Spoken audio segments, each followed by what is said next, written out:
Anime autopsy here, and we need to have a conversation about the Void Century, because I am genuinely convinced the community has started treating it as a glorified loot box instead of what it actually is. You talk about it like there's this sealed treasure chest in the final saga, and one day Oda is just going to open it, dump 100 pages of lore on the table, and we all clap and go home. Here's the thing. That entire mindset is already steering you into a wall before the story's even over. Every week on Egghead, I watch fans screenshot a random panel, draw 6 red circles around a pipe, a shadow and a snail, and then caption it, Void Century Lore. As if a new fragment of God's personal diary just descended from heaven. This is not a sin. This is normal. We are all pattern-seeking monkeys who see Jesus in toast.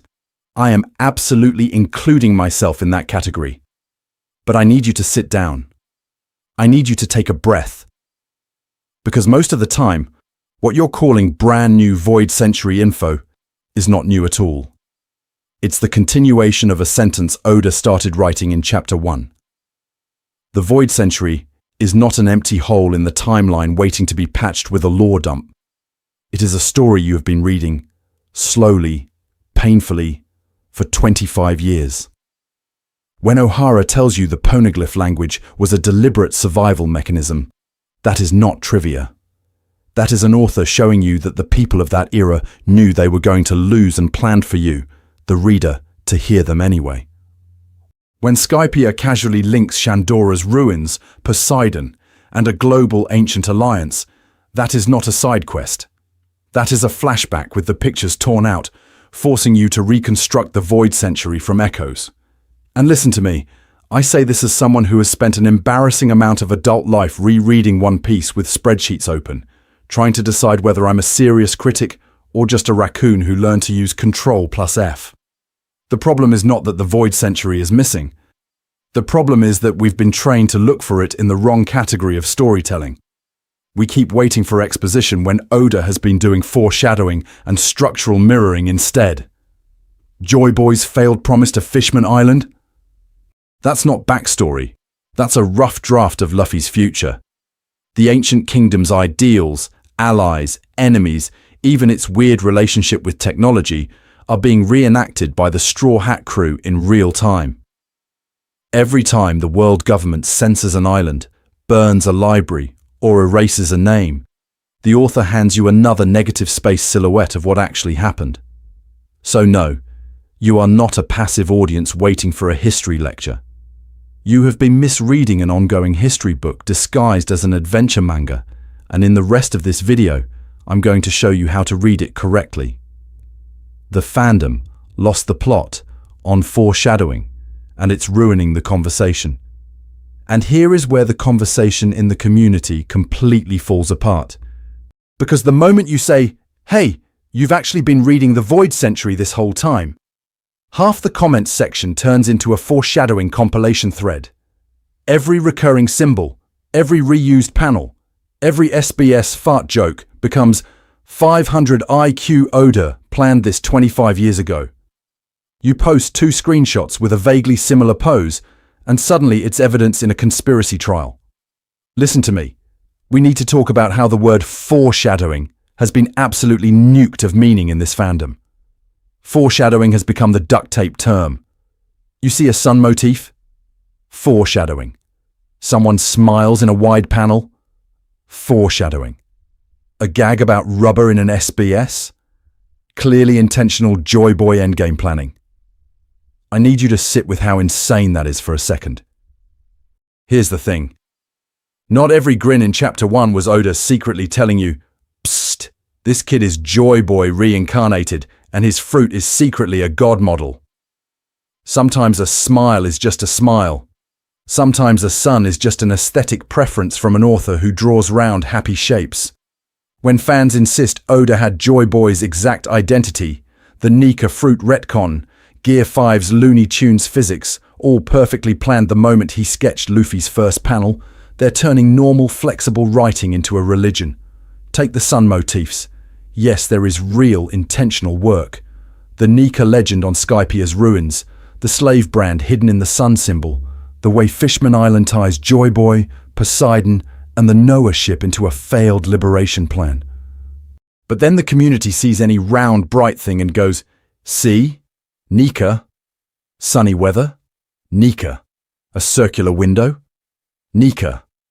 At some point, you're a pattern-seeking monkey who sees Jesus in toast and calls it scholarship. This is not a sin. This is normal fan behavior. You get excited, you connect dots, you want the author to be a genius because that makes your investment feel smart. This is fine.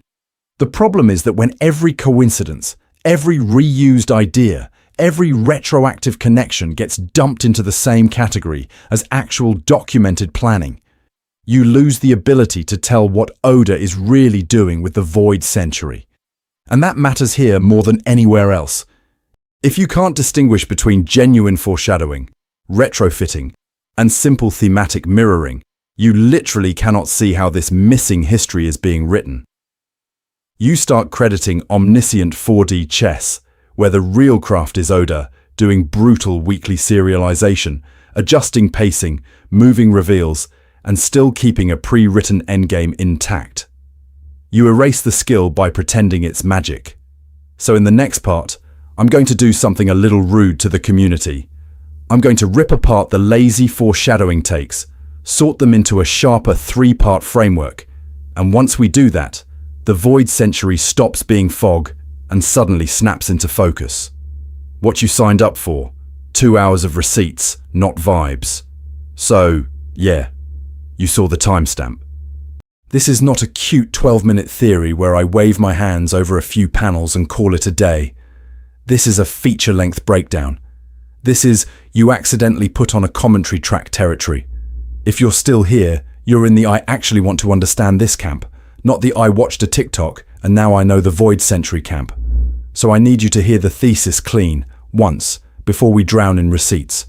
The Void Century is not missing. The Void Century's story is being retold in real time through the Straw Hat's journey. It's not lost. It's mirrored.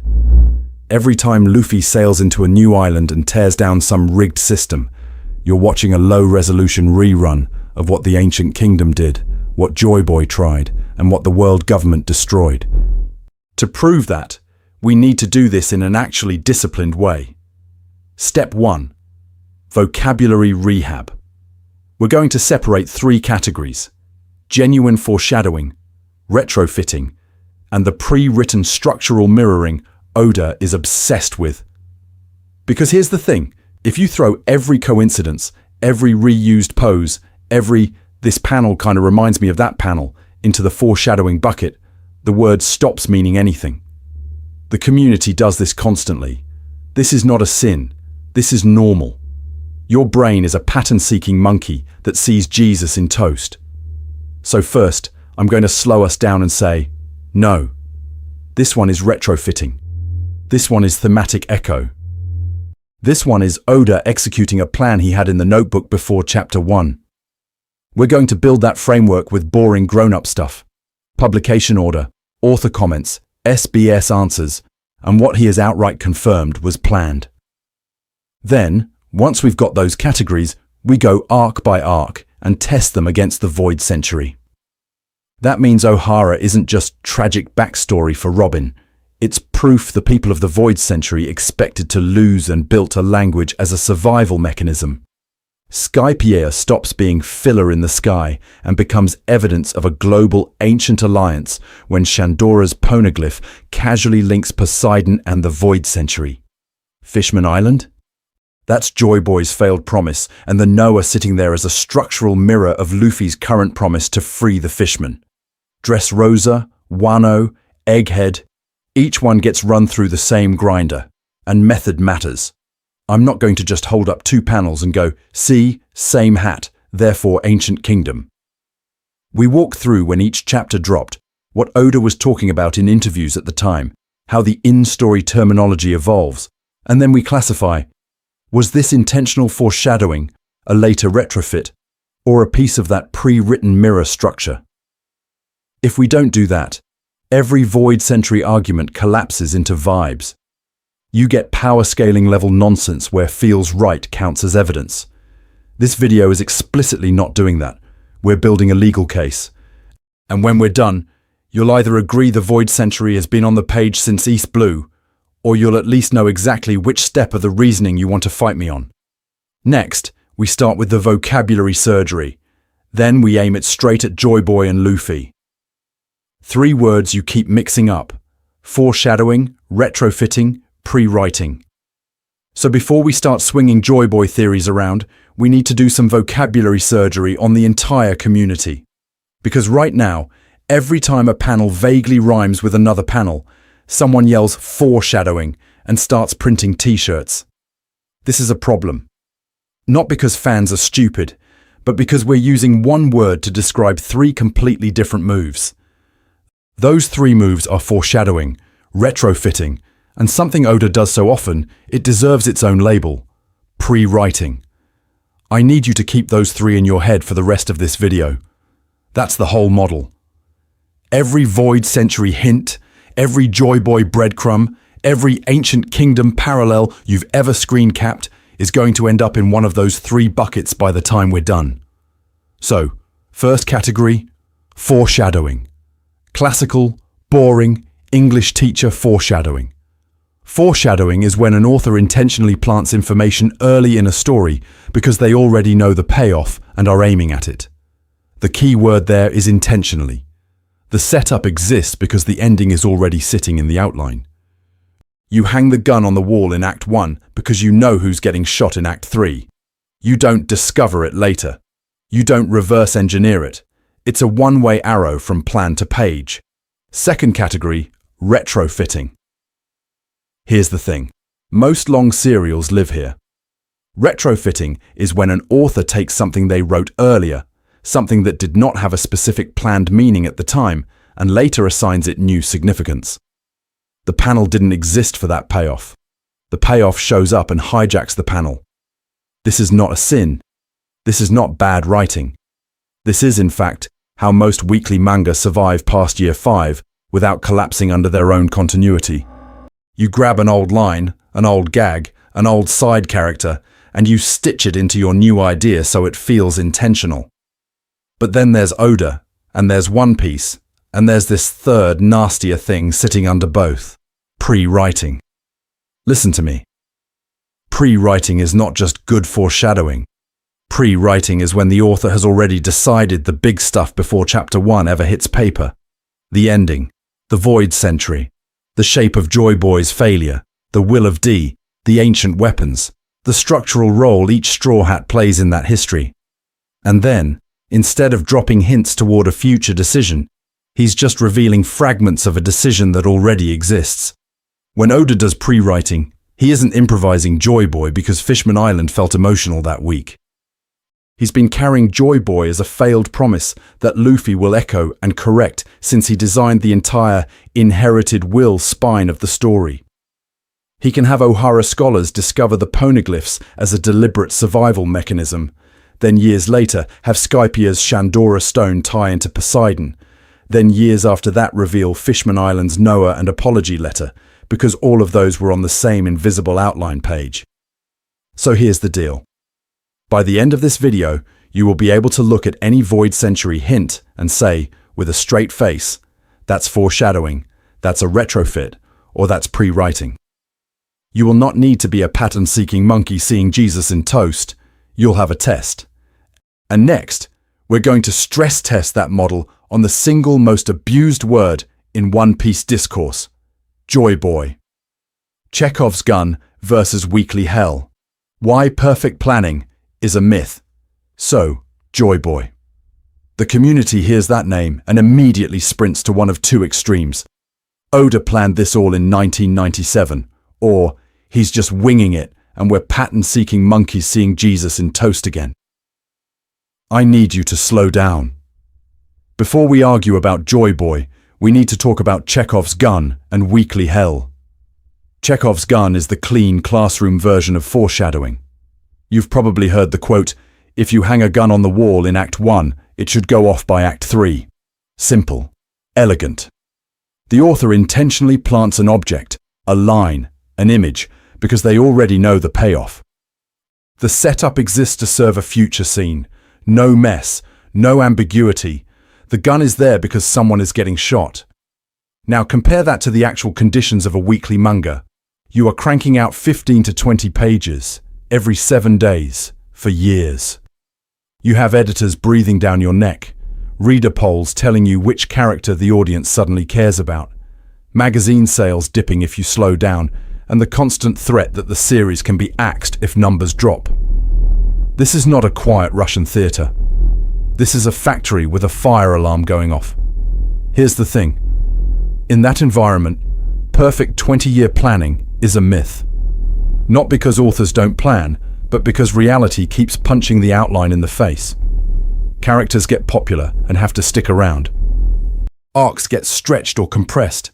New ideas show up in the middle of a chapter and refuse to leave.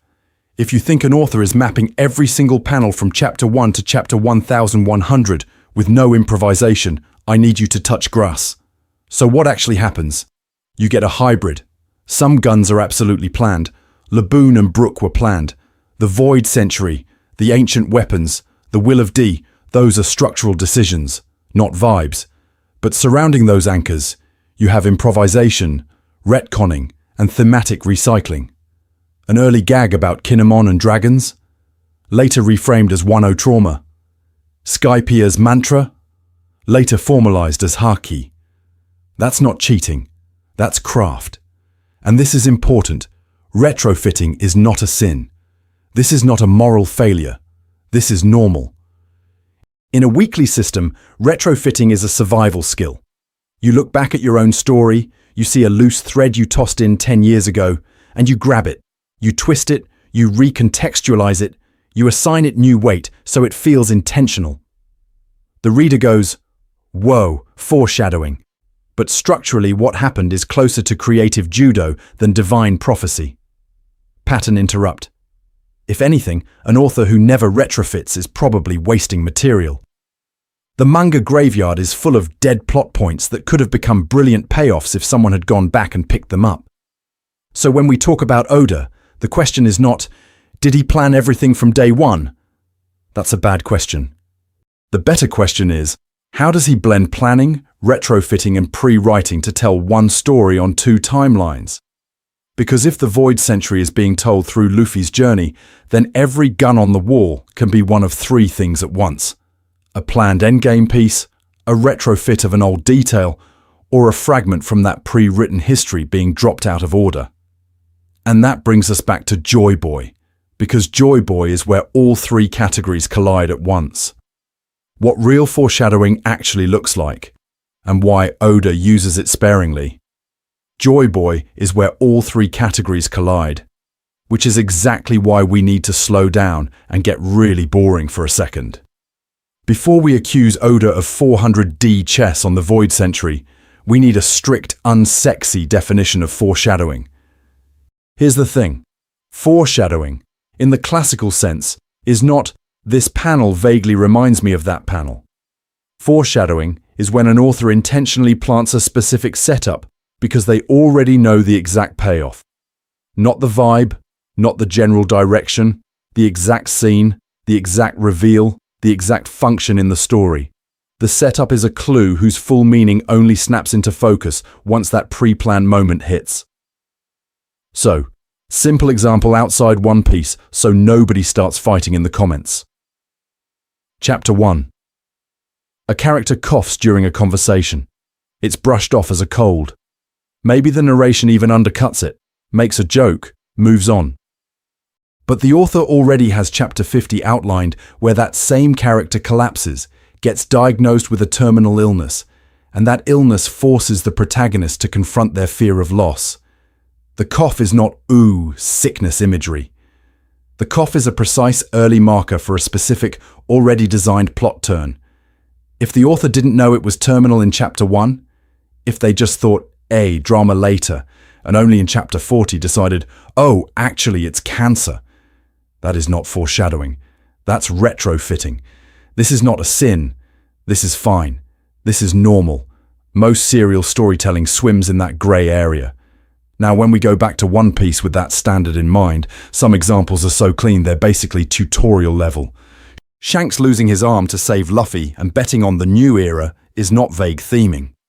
That scene is written by an author who already knows Luffy will become a great pirate that overturns the world order. The hat handoff? Same deal. You do not build your entire protagonist's silhouette around a single object unless you've already planned that object's future symbolic and plot weight. Those are strict foreshadowing. The kid who says, "I'll surpass you," in chapter 1, and the mentor who smiles because he knows that's the point of the story. The promise, the hat, the arm, all calibrated to a known endgame of Luffy shakes the world. And listen to me. Most competent authors do this kind of short to mid-term foreshadowing constantly.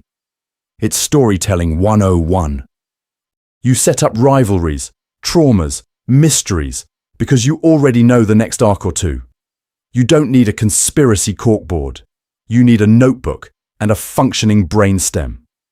The problem is, when the community takes that very normal craft and stretches it across 20+ years. The farther you get from the initial setup in a long-running series, the less likely it is that every echo is pure, pristine foreshadowing. At that distance, the odds tilt hard toward retrofitting, or toward what I called pre-writing. Because if you're pointing at a panel from chapter 50 and a reveal in chapter 1050, you're not just claiming good memory. You're claiming the author had that exact payoff locked in a decade earlier and never once flinched. For a tiny character beat? Maybe. For something as huge as the Void Century, the Will of D, Joy Boy's identity? That's where we need to ask a harder question. Are we seeing deliberate foreshadowing, or a pre-written history being slowly uncovered? And to answer that, we have to walk through the Void Century hints one by one and see which category they actually belong to. Retrofitting, the dirty secret, that's actually just good writing. So before we start dissecting Void Century hints, we need to talk about the dirty word that secretly keeps your favorite long runners alive, retrofitting.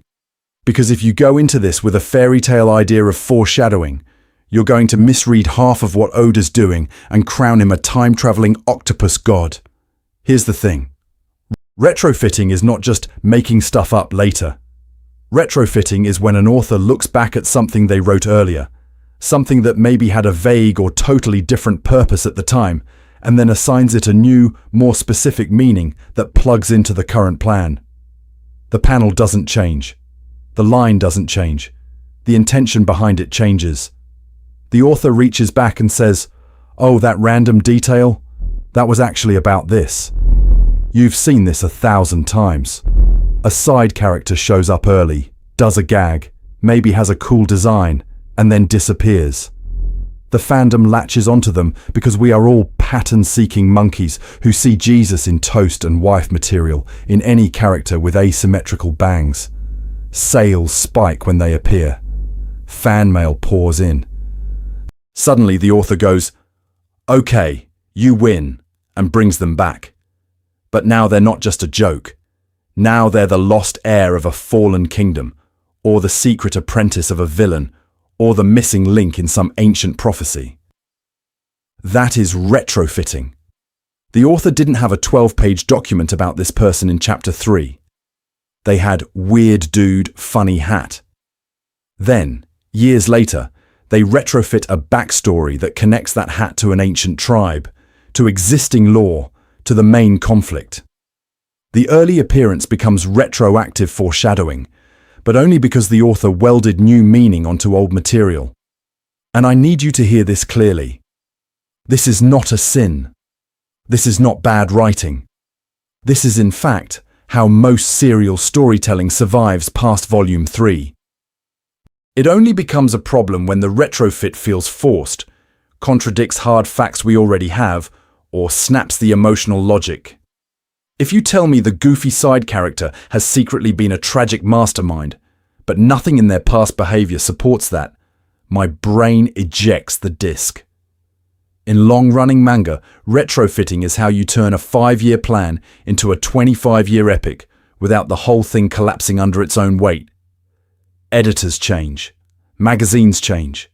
The author's health changes. The market shifts. Nobody is sitting there in year 1, with a perfectly crystallized panel-by-panel roadmap for year 25. What they can have is a fixed skeleton, then a ton of flexibility in the muscles they attach later. So when we talk about the Void Century, we need to admit something a little uncomfortable for the Oda planned this in 1997 community. A lot of the genius hints you praise are almost certainly retrofits. Still impressive, still intentional, but a different category of craft than pure pre-planned foreshadowing. When an old poneglyph mention suddenly lines up perfectly with a new reveal about Joy Boy's promise, that might be Oda executing a blueprint. It might also be Oda looking at a 20-year-old brick and deciding, right now, what building it belongs to. Listen to me. This is fine. This is normal. The real question isn't, did he know this in Chapter 1? The real question is, does the retrofit respect the rules he already laid down? And when you apply that test to Ohara, Skypiea, Fishman Island, Dressrosa, Wano, Egghead, you start to see which Void Century pieces were pre-written pillars and which were retrofitted ornaments. So let's start sorting. Which of these clues could only exist if the history was locked in from the beginning? And which ones feel like Oda grabbing an old thread and tightening it into the tapestry in real time? Case study from another fandom. Naruto's Toby and the myth of 4D chess. So before we start stapling red string all over the One Piece timeline, I need you to walk with me into a different disaster zone. Naruto fandom circa the Toby reveal. If you weren't there, here's the thing. For years, there's this goofy, masked Akatsuki member named Toby. He talks silly, acts incompetent, total comic relief. Then the story hard swerves and suddenly, mask off. He's Obito, Kakashi's dead teammate. Shock, screaming, forums on fire. And within about 12 seconds, the community had already pivoted from no way to, of course it was obvious, the foreshadowing was insane. People started compiling these enormous Kishimoto 4D chess threads. The mask only has one eye hole on the right side, same as Obito's surviving eye. The hair silhouette is Obito's hair. He makes vague comments about knowing Kakashi, having seen the fourth Hokage, understanding Konoha. Every panel where Toby stands near Kakashi suddenly becomes this galaxy brain hint. How could you ever have doubted it, you fool? Except, slow down.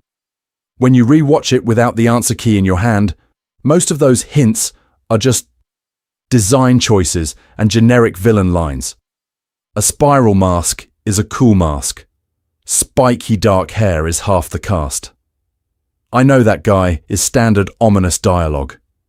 The pattern-seeking monkey in our brain sees Jesus in toast and calls it intentional foreshadowing.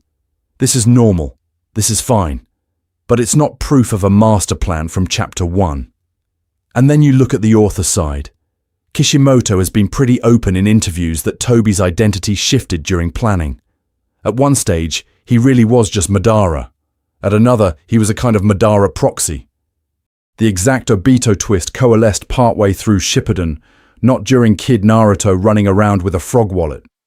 You can see timeline weirdness, Obito's death circumstances, age math, some dialogue that only retroactively makes sense once the story bends around the new decision. So what actually happened? Not it was all coincidence, and not it was all pre-written destiny. It's a hybrid. Midterm foreshadowing once Kishimoto locked Obito in, plus heavy retrofitting of earlier, flexible material. He went back, grabbed vague traits, mask, hair, one eye, Kakashi references, and wove them into a coherent emotional reveal. And you know what? It works. It hits. The Obito reveal lands because the story sells the tragedy, not because every panel from Chapter 3 was secretly a Sudoku clue. We need to hold that category in our heads, because otherwise the One Piece community is going to do the exact same thing with the Void Century. We're going to stare at every crescent moon, every random sun doodle, every background robot, and insist Oda planned each pixel in 1997. We will convince ourselves that every toast burn mark is Joy Boy's face. Listen to me. If we mislabel retrofitting as god-tier foreshadowing, we actually miss the real miracle. the craft, the pre-writing, the places where Oda truly did lock the history before Chapter 1. And to see that, we have to stop looking at Jesus' toast panels and start watching the actual story of the Void Century quietly replay itself in front of us, starting with a rubber idiot and a whale at Reverse Mountain. Pre-writing. The weird third thing Oda does that breaks our categories. So here's where I'm going to annoy both the English majors and the wiki warriors at the same time. Pre-writing is not a real academic term. I made it up.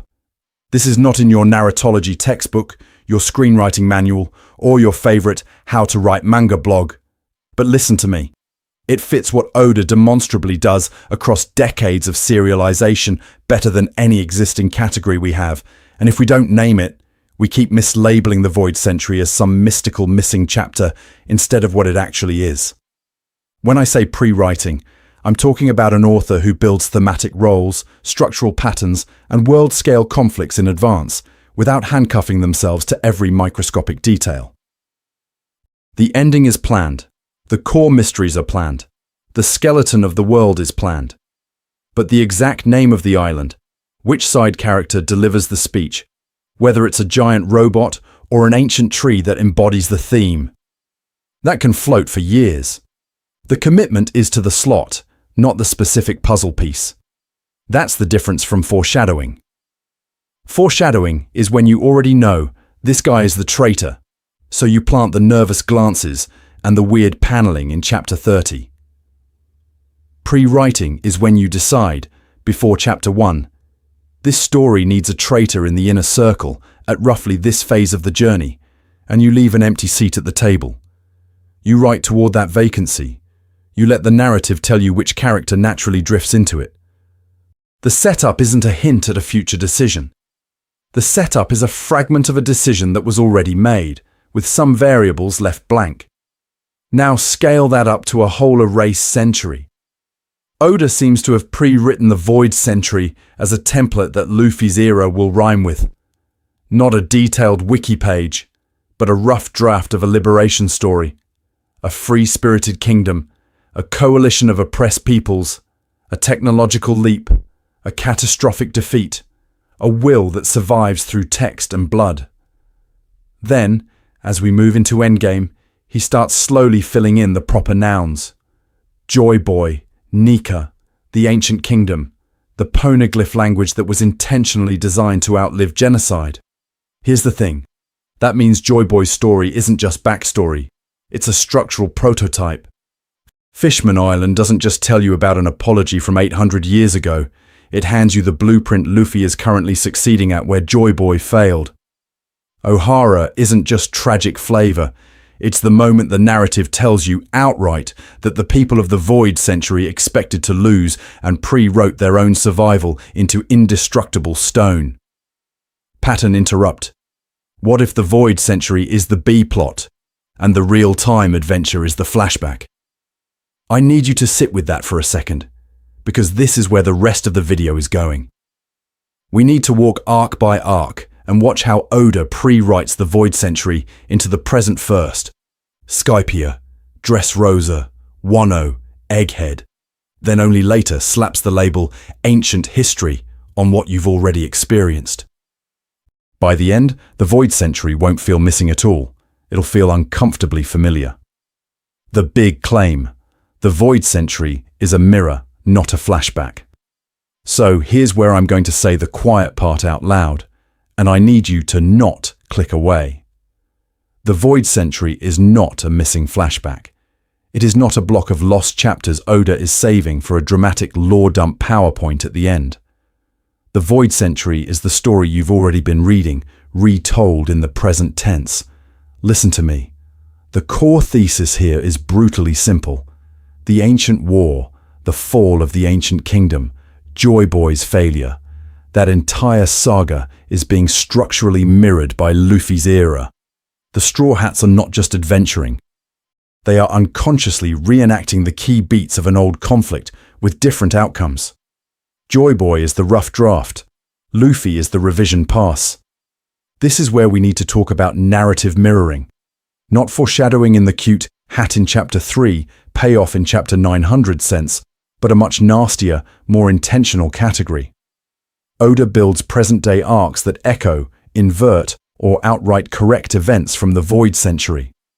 Then, years later, he quietly slaps the label, "Oh, by the way, this also happened 800 years ago," on what you've already felt. The emotional experience comes first. The historical footnote comes second. Take Joy Boy's broken promise to Fishman Island, because that's the clearest example, and the manga is screaming at you about it. In the past, an ally of the ancient kingdom makes a deal with Poseidon, prepares Noah, plans a migration to the surface, and fails. He leaves an apology carved into indestructible stone because he knows the enemy will win. In the present, Luffy shows up, punches a celestial dragon stooge, declares Fishman Island his territory, and promises to come back when it's time to go to the surface. Same players, same location, same dream. One is an apology, one is a guarantee. That's not cute coincidence. That is the author using mirror structure as pre-writing. Here's the thing. Oda doesn't start from ancient lore and then reverse engineer fun adventures. He does the opposite. He writes Alabasta, Scipia, Dressrosa as satisfying self-contained stories, Rebellion, Lost Sky City, Toppled Tyrant, then gradually reveals their historical counterparts. Ohara tells you the poneglyph language was a deliberate survival mechanism. Scipia ties an ancient sky civilization to Poseidon and the Void Century. Dressrosa exposes how the D-clan and sun god worship were erased. Wano and Egghead start connecting those dots on a global scale. The pre-writing lives in the mirror, not in a secret notebook. And once you start mapping those arcs onto that mirror, the Void Century stops feeling missing and starts feeling uncomfortably obvious. The ancient kingdom is the ideological ancestor of the Straw Hats. Their allies are reincarnated in modern kingdoms. Their enemies wear new uniforms. You're not waiting for a flashback. You're watching a rerun with a different ending. Which means the real question isn't, when will Oda show us the Void Century? It's, how many mirrors has he already slipped past you? That's what we're about to pull apart, arc by arc. How the world government's censorship teaches you to read negative space. So when the series tells you the Void Century was erased, I need you to hear something very different. That's not just an in-universe tragedy. That is the author standing behind the curtain, waving a giant neon sign that says, "Hey, read the gaps." Here's the thing. The world government's censorship isn't just lore flavor. It's a reading instruction. Every time they burn a library, sink an island, or slap a forbidden label on a topic, Oda is teaching you a skill. Negative space reading. You're supposed to stop staring at the panel and start staring at the outline of what he refuses to draw. Ohara is the cleanest example, and it's not subtle. Those scholars basically solved the Void Century. They cracked the poneglyphs. They traced an ancient kingdom. They connected the weapons. The information exists. It's there, in universe, in full. But do we get a tidy exposition chapter where Clover stands up and reads the Void Century Wikipedia page? No. We get a buster call, a burning tree, and a little girl on a boat. That's intentional. That's planned. Oda could have given you a lore dump in one afternoon. Instead, he narrates their findings through ruins, gravestones, and survivors' trauma. The Tree of Knowledge is literally a hard drive being set on fire while the backup flees in a rowboat. You're not allowed to read the research. You're forced to read the fallout.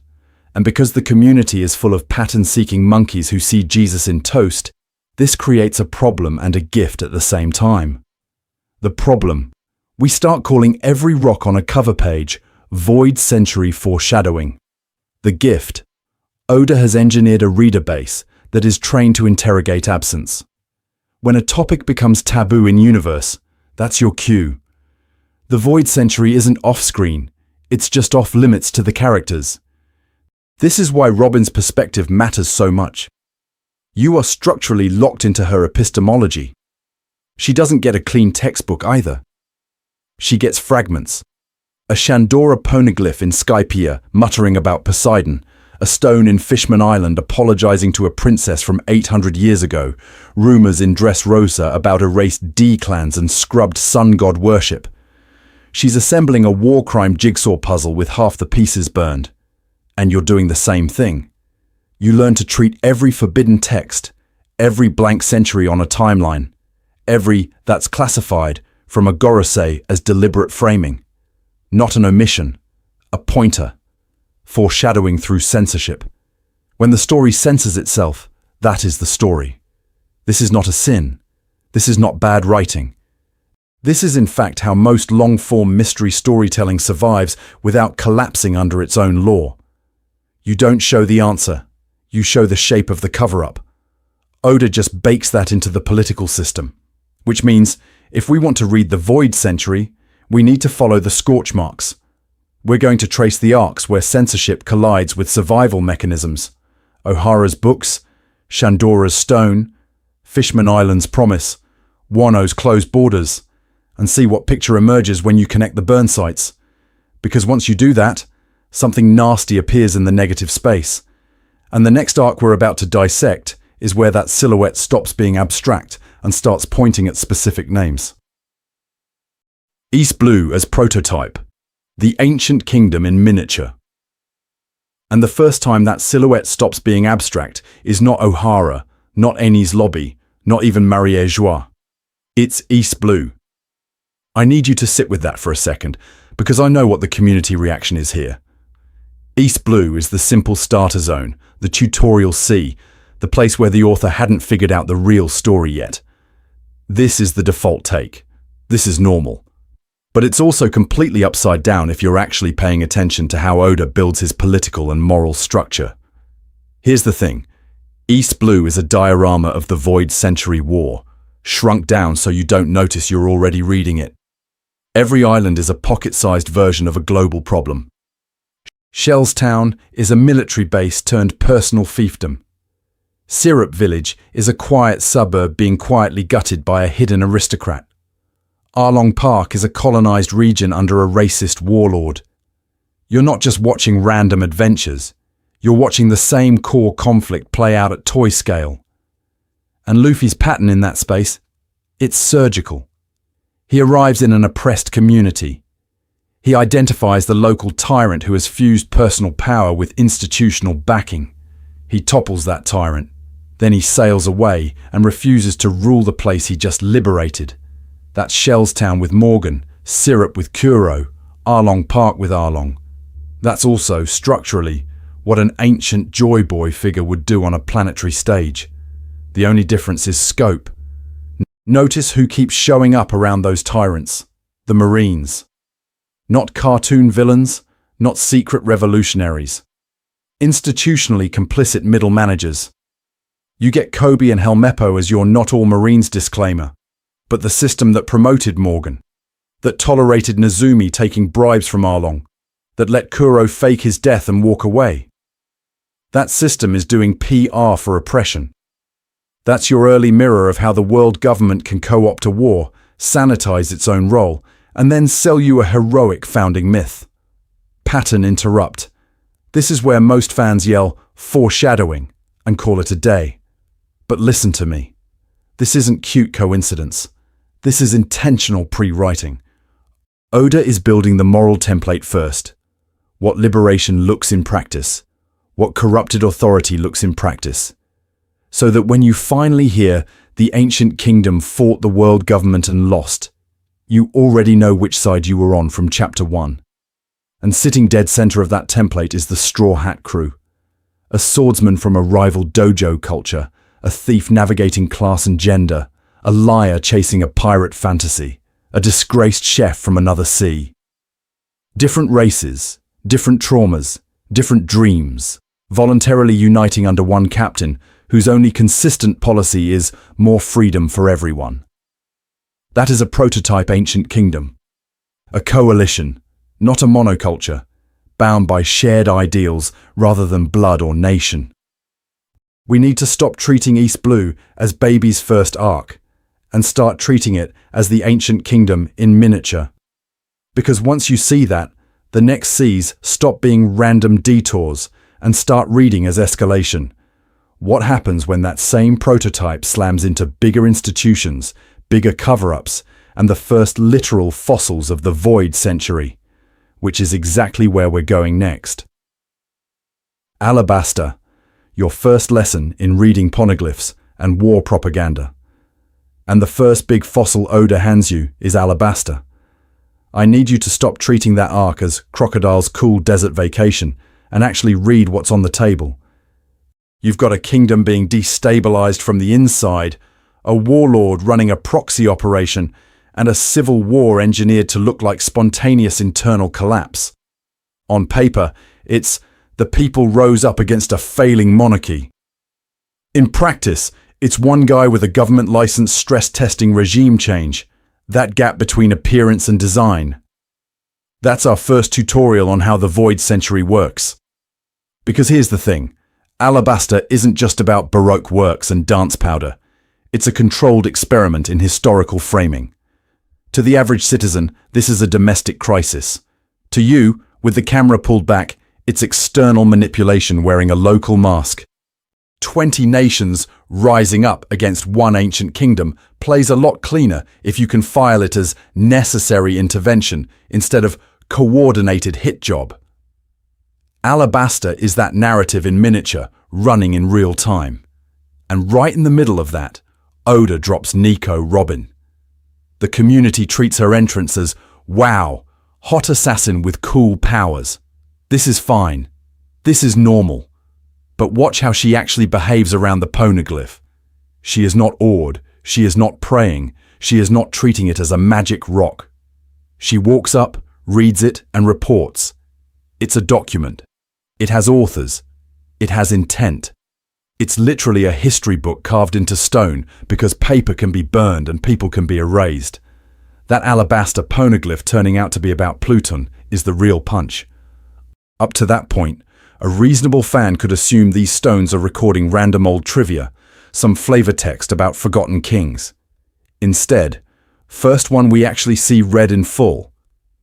Hey, here's the spec sheet for a battleship that can rewrite the map. Instantly, the category shifts.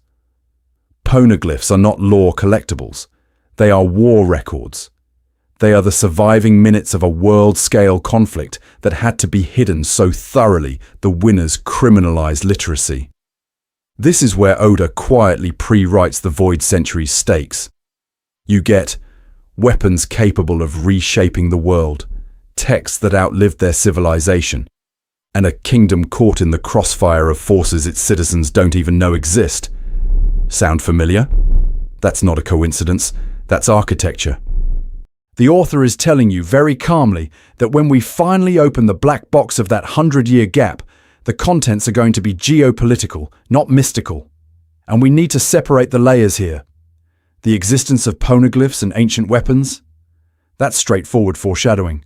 Intentional early setup for mysteries Oda already planned to cash out. But the specific way Alabaster's civil war mirrors a 20 versus 1 dogpile, the way Crocodile stands in for a legal aggressor weaponizing public opinion, that's pre-writing. It only reads as Void Century in rehearsal, after you've seen Ohara, after you've heard about the ancient kingdom. Listen to me. You've been watching the same story run on 2 timelines. Alabaster is the first time Oda hands you the user manual. Which raises a problem. If this is the tutorial, where do we see the full operating system? To answer that, we have to go up. Literally. To an island in the sky where the stones start talking to each other. Skypiea. When the Void Century stops being a theory and becomes a map. So we go up. Literally. And the second you hit Skypiea, the Void Century stops being this hazy conspiracy board aesthetic and turns into a floor plan you can walk around on. On the surface, Skypiea is already broadcasting the themes you're supposed to be hearing. A self-proclaimed god ruling from on high. A native people, the Shandians, driven off their homeland. A buried golden city, Shandora, ground under centuries of occupation and war until its history is treated as myth. You don't need a degree in literary analysis to see conquest and erased culture stamped on every cloud. But here's the thing. Buried inside that golden city is the first poneglyph that stops hinting and starts naming names. The Shandora stone doesn't just say, "Ooh, mysterious history, please speculate." It explicitly mentions Poseidon. Same ancient weapon Robin heard about in Alabasta. Same void century time frame. Different ocean, different altitude, same forbidden terminology. That's not a coincidence. That's the author putting 2 pins on a map and daring you to draw a line. The community tends to treat each poneglyph as its own trivia question. What does this one say? What arc payoff does this one tease? But Scipia forces you to upgrade categories. When an isolated sky civilization, a desert kingdom, and a sunken island we haven't even reached yet are all referencing the same weapons and the same lost century, you're not looking at random ruins. You're looking at a global alliance that predates the world government, separate cultures, vast distances, no transponder snails. And yet they're all aware of the same conflict and coordinated enough to engrave synchronized messages in an unbreakable language explicitly designed to outlive a genocide. That's not foreshadowing as in, maybe I'll use this later. That's pre-writing in stone. The decision already happened. You're just reading the scattered pages. And then Oda drops the smoking gun. Goldie Rogers' handwriting carved right next to that Shandora text. I was here. I will not guide you. The Pirate King has already traced this network. He's already read the same hidden book you and Robin are slowly reassembling. Listen to me. This is the moment you're supposed to realize you're following Roger's route in reverse, not stumbling into cool locations by accident. I need you to notice how concrete this makes the Void Century. It's not a vague, lost history anymore. It's a mappable network of allied civilizations, each one a save point in a deleted campaign. The Straw Hats aren't hearing rumors. They are literally camping in the ruins of an anti-world government coalition, eating lunch on top of someone's war council table. This is not a sin. This is not bad subtlety. This is Oda shoving the blueprint in your face and trusting you to be more than a pattern-seeking monkey who sees Jesus in toast every time 2 symbols line up. And yet, even here, you're missing a piece. Because if Skypia is the map, the next stop is where the map starts talking back. Enies Lobby and the crime of reading history. Where the map starts talking back is O'Hara. It's Robin. It's the moment the story tells you, out loud, that reading history is a crime. Because remember what Robin's backstory actually is around Enies Lobby. She's not a war criminal. She's not a pirate captain. She is an 8-year-old girl who can read some fancy rock PDFs, and the world government looks at that and goes, demon, threat, kill on sight. Robin's demon child branding isn't metaphor. It's the system telling you that literacy in this world is heresy. Here's the thing. The O'Hara flashback is not framed as a tragic misunderstanding.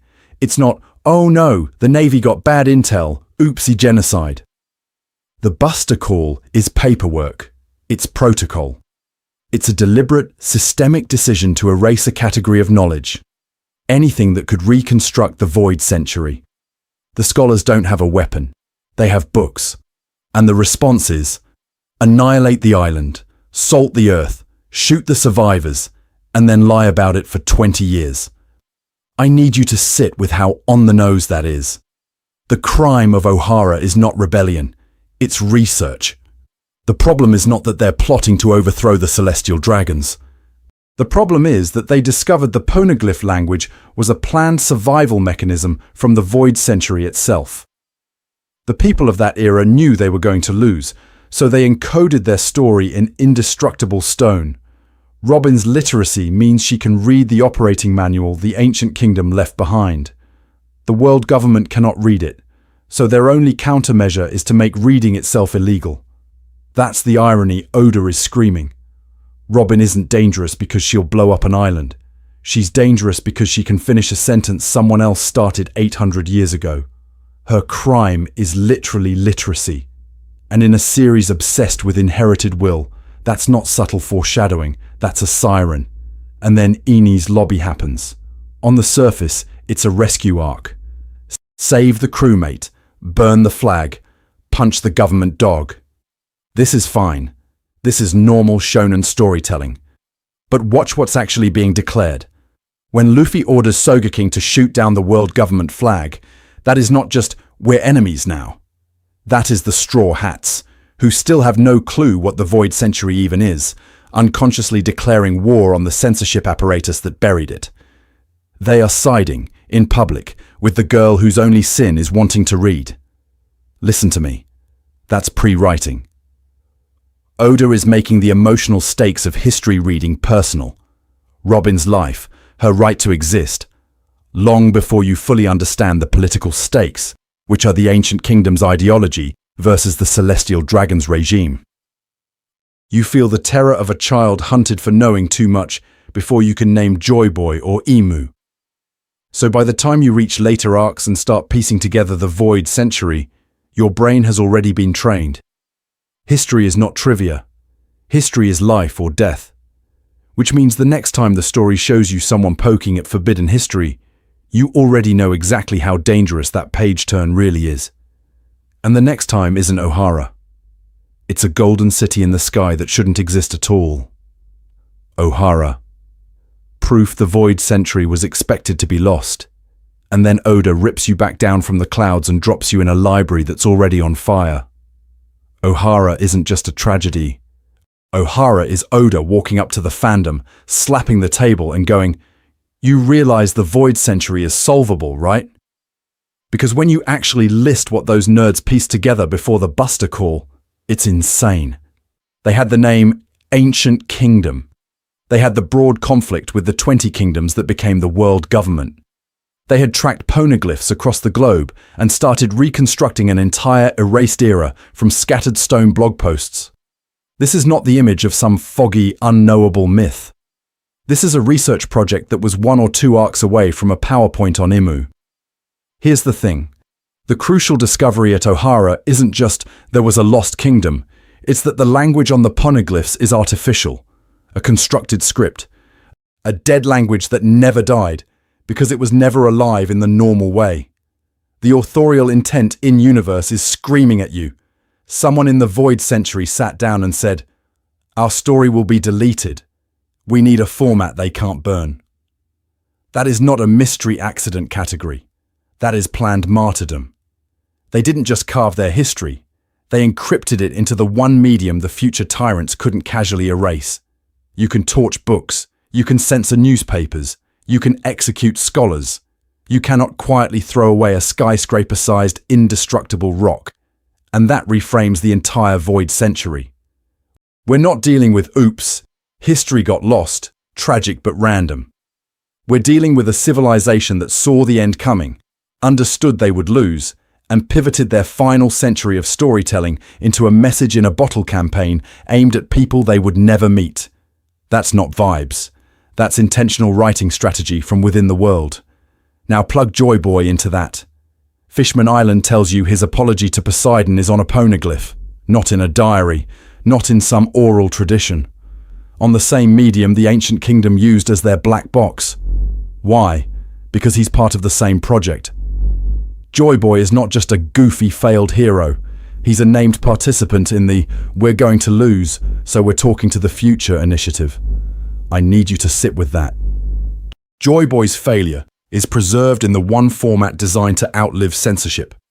That means the failure itself was meant as foreshadowing for someone else to pick up, which is where you come in. Because by the time Robin is standing in that flooded library, clutching those books the giant saved, the baton has already passed. The scholars reconstruct the outline. Robin inherits the language. The Straw Hats inherit Robin. And you inherit all of them.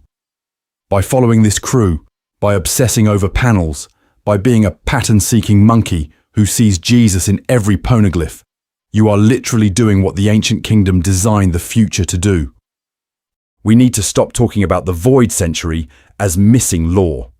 It's a serialized, slow-drip memoir being published in real time, and you are the intended reader, And once you accept that, Skypiea stops being a detour and starts looking very, very deliberate. Fishman Island, Joy Boy's failed promise and Luffy's rewrite. And once you accept that, Skypiea stops being a detour and starts looking very, very deliberate, which is exactly where Fishman Island walks in, waves, and says, hey, the Void Century isn't just concept art, it had a schedule and it got delayed. Because down there, Oda doesn't just tease the past, he gives you a project plan with a name on it. Joy Boy, an apology to Poseidon carved into stone. The Noah, a gigantic ark parked in dry dock. Shirahoshi revealed as Poseidon reborn. And a clearly stated objective. Bring Fishman to the surface. Listen to me. This is not mythic fog. This is paperwork. Joy Boy isn't some legend from long ago. He's a historical actor who signed a contract with an entire species and then, for reasons we still don't fully know, blew the deadline so hard he left a formal apology on a poneglyph. That's not vibes. That's intent. That's the author telling you, a specific person made a specific promise in the Void Century and failed. And because Oda is a petty, detail-obsessed gremlin in the best way, he doesn't leave that as abstract tragedy. He stages the entire arc so you watch Luffy walk through the same beats. Protect Poseidon? Check. He shields Shirahoshi from Vanderdecken, from Hody, from the entire island's hatred. Promise to reach the surface? Check. He doesn't just say you can do it someday. He literally tells her he'll take her up himself. Stand in front of an oppressed people and casually assume responsibility for their future? That's Tuesday for this man. Here's the thing. Inherited will in the community often gets flattened into merch. The hat, the smile, the goofy rubber messiah aesthetic. This is not a sin. This is normal. We all latch onto symbols. But structurally, what's happening at Fishman Island is way harsher. Luffy is not just inheriting Joy Boy's drip. He is inheriting Joy Boy's unfinished project plan. Same weapon, same target species, same dream of the surface. Different century. Different authorial pass on the draft. If you zoom out, you can see the categories snapping into place. Ancient weapons were seeded ages ago as a mysterious threat. Pluton, Uranus, Poseidon. Ominous nouns with no faces. Skypiea quietly name-drops Poseidon on a sky poneglyph. Then Fishman Island cashes that foreshadowing in with a concrete example. Poseidon is a person. She lives in a bubble palace, and she was once part of a coordinated global plan involving the Noah and Joy Boy. That's not retrofitting. That's pre-writing finally paying dividends. And the parallel is too tight to be a coincidence. Joy Boy makes a promise to Poseidon to change the world's structure, fails, leaves an apology. Centuries later, Luffy makes the same category of promise to the new Poseidon, in the same physical location, under the same oppressive system, and the story frames it as normal. This is fine. Of course, the new guy with the straw hat picks up the old guy's quest. The problem for you, the reader, is what that implies about every other failed plan from the Void Century we haven't fully seen yet. Because if Fishman Island is Joy Boy's rough draft being rewritten, then Wano, Laugh-Tale, and a certain massive straw hat in Marie-Joie are not just cool mysteries. They're the rest of the to-do list, and Oda has been quietly checking boxes when you weren't looking. Dressrosa, erasing the sun to install a god. And once you see that checklist, you start noticing something uncomfortable. The Void Century isn't hiding in lore dumps. It's being staged in front of you over and over. Which is where Dressrosa walks in, kicks over your popcorn, and says, "Hey, what if we ran the Void Century as a local theatre production?"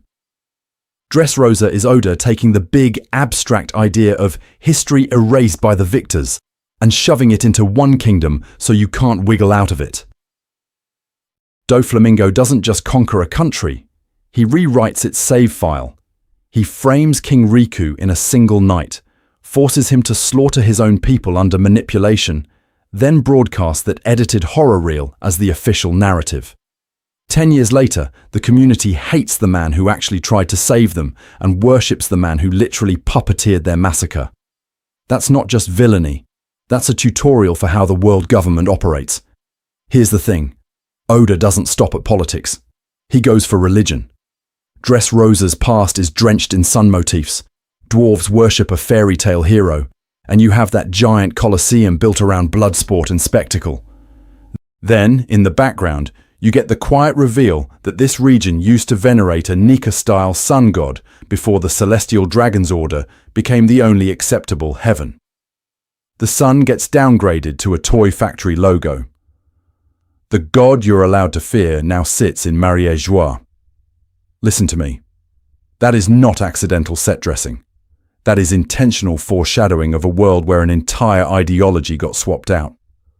The same way Doflamingo bans mention of the Riku family's kindness, the world government bans the will of D, bans poneglyph research, bans even asking what the Void Century is. In Dressrosa, you say Riku was innocent, and you get laughed at.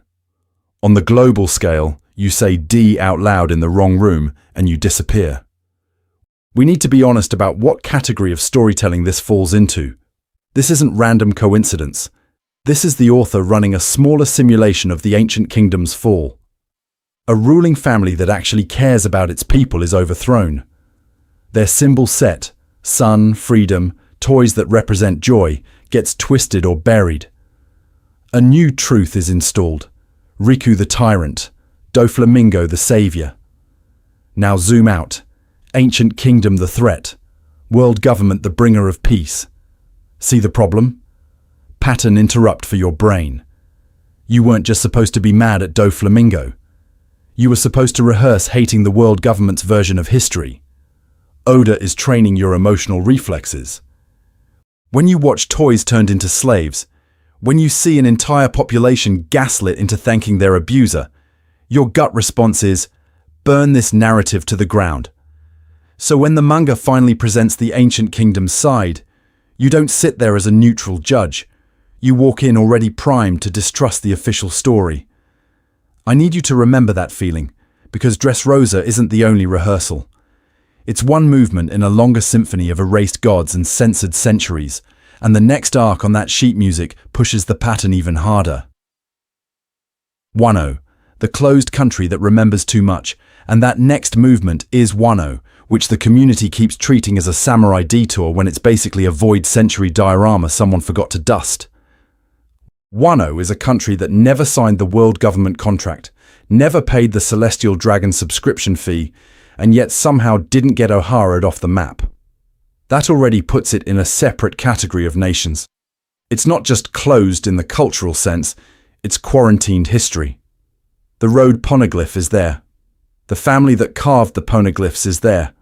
An ancient weapon is literally parked underneath it. At some point we need to ask, how many coincidences do you need before you admit you're staring at intentional design? Because here's the thing. Oda doesn't frame Wano's isolation as stubborn tradition. He frames it as strategy. Oden doesn't say, we close the borders because foreigners are cringe. He says the borders must open in preparation for Joy Boy. That's wartime language. That's a country treating its coastline as a lock on a vault, timing the combination for a specific future ally. The author is quietly telling you this is not a sin of xenophobia. This is a planned delay built into the story's endgame. And then you hit the Pluton reveal, and the whole map tilts. Pluton, the ship that could erase islands, is not out on the Grand Line somewhere. It's entombed under Wano's mountains, sealed away by the very walls that keep the country closed. That is not a random storage decision. That is the ancient kingdom's war machine buried under a friendly state, with a failsafe that says, only open this when Joy Boy's successor is ready. Wano isn't just scenery, it's a booby-trapped relic of a lost alliance. Now fold the Kazuki clan into that. This one family, in this one irrelevant, isolated nation, is responsible for the poneglyph script, the Void Century's backup drive. O'Hara proves that script was a deliberate survival mechanism. Wano proves who built it. The Kazuki aren't artisans in a vacuum. They're the resistance printers. the people manufacturing illegal history across the world. When you watch Odin carve messages for Poseidon and Raftel, you're watching the last active node of the Void Century's information network. So when the Straw Hats finally reach Wano, they're not just entering a cool samurai movie. They are physically stepping onto ground that never fully exited the ancient conflict. The borders, the weapon, the road poneglyph, the clan that literally writes forbidden text. This is all the Void Century, just with better haircuts. I need you to see how intentional that clustering is. It's Oda dragging the abstract war you've only heard about into present tense storytelling. And if Wano is the bridge, this preserved fossil of old alliances and old weapons, then what happens the moment the bridge actually opens? We need to talk about what leaks out when you crack a sealed century and let it touch the modern world. Egghead. When Void Century science stops being myth. And Egghead is the answer to that question. Egghead is what happens when the sealed century doesn't stay sealed, when the mythic past physically erupts into the present and everyone has to pretend it's just a cool new lab. On paper, Egghead is the pinnacle of modern science. The community in universe treats Vegapunk as this singular, once-in-a-thousand-years author of reality, the guy whose brain is so big it needs its own hard drive. Except here's the thing, the arc immediately rips that pedestal away. The island's miracles, the climate control, the light pressure boots, the holograms, are all bolted onto a buried, indestructible, Void Century machine that Vegapunk himself doesn't fully understand. He tells you this, repeatedly. I need you to clock how blunt that is. The greatest scientist in recorded history stands on a futuristic island and goes, yeah, so, this is my best attempt to cosplay a civilization from 800 years ago, and I'm failing.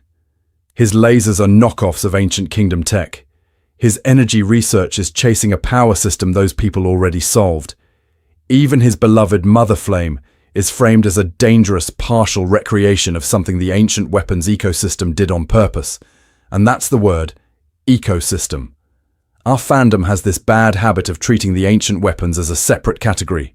Mystical nukes dropped into a pirate story. Egghead quietly tells you they were standard-issue components in a broader technological web. Poseidon, Uranus, Pluton, the sun god mythology, the eternal energy source Vegapunk is drooling over. They're all parts of one planned infrastructure. The problem isn't that they're too mythical. The problem is that the world government tore the instruction manual into 1,000 poneglyphs and then started burning the libraries. Egghead collapses the distance between sci-fi future and legendary past by revealing they're the same timeline, just with a hard reset in the middle. The Void Century is not some fantasy age where people rode dragons and vibes. It is the direct predecessor of the current world's tech, its weapons, its power structures. The pacifistas are bargain bin imitations of something that used to exist. The Seraphim are a sad little remix of a combat paradigm that was already perfected, then erased. And listen to me, this is not a sin. This is not bad writing. This is in fact how you intentionally show supremacy without a single exposition dump. Oda doesn't give you a lore lecture on the ancient kingdom's greatness. He just makes the smartest man alive a fanboy plagiarizing their homework. Which loops us back to the thesis. Every time the Straw Hats step onto an island ahead of its time, Skypia's Sky Dials, Fishman Island's Noah, Wano's Seastone Industry, now Egghead's Lab, they're not visiting the future. They're walking through the ghost of the same lost world, getting different angles on a civilization the narrative keeps insisting you've already met. And if Egghead is the place where the ghost finally speaks through Vegapunk, the next question is ugly. What does the world government do when the ghost starts talking to everyone else? Mapping the 20 versus 1 war onto the Straw Hat Alliance web. So when the ghost starts talking to everyone else, the government does the only thing it's ever been good at. It tries to kill the conversation. Buster calls, assassinations, information blackouts. But here's the thing, the story they're trying to erase? You've already been watching a bootleg remake of it sail around the world in a stupid little barrel hat. We need to zoom out and remember the basic Void Century outline the series has actually given you. 20 kingdoms band together, declare war on a single, anomalous, ancient kingdom, win, crown themselves the world government, and then spend 800 years pretending the loser never existed. That's the pitch. 1 versus 20. A coalition versus a coalition. Not the world versus a random island, but a global alliance against another global alliance. Now park that in your head and start listing who Luffy has on speed dial at this point.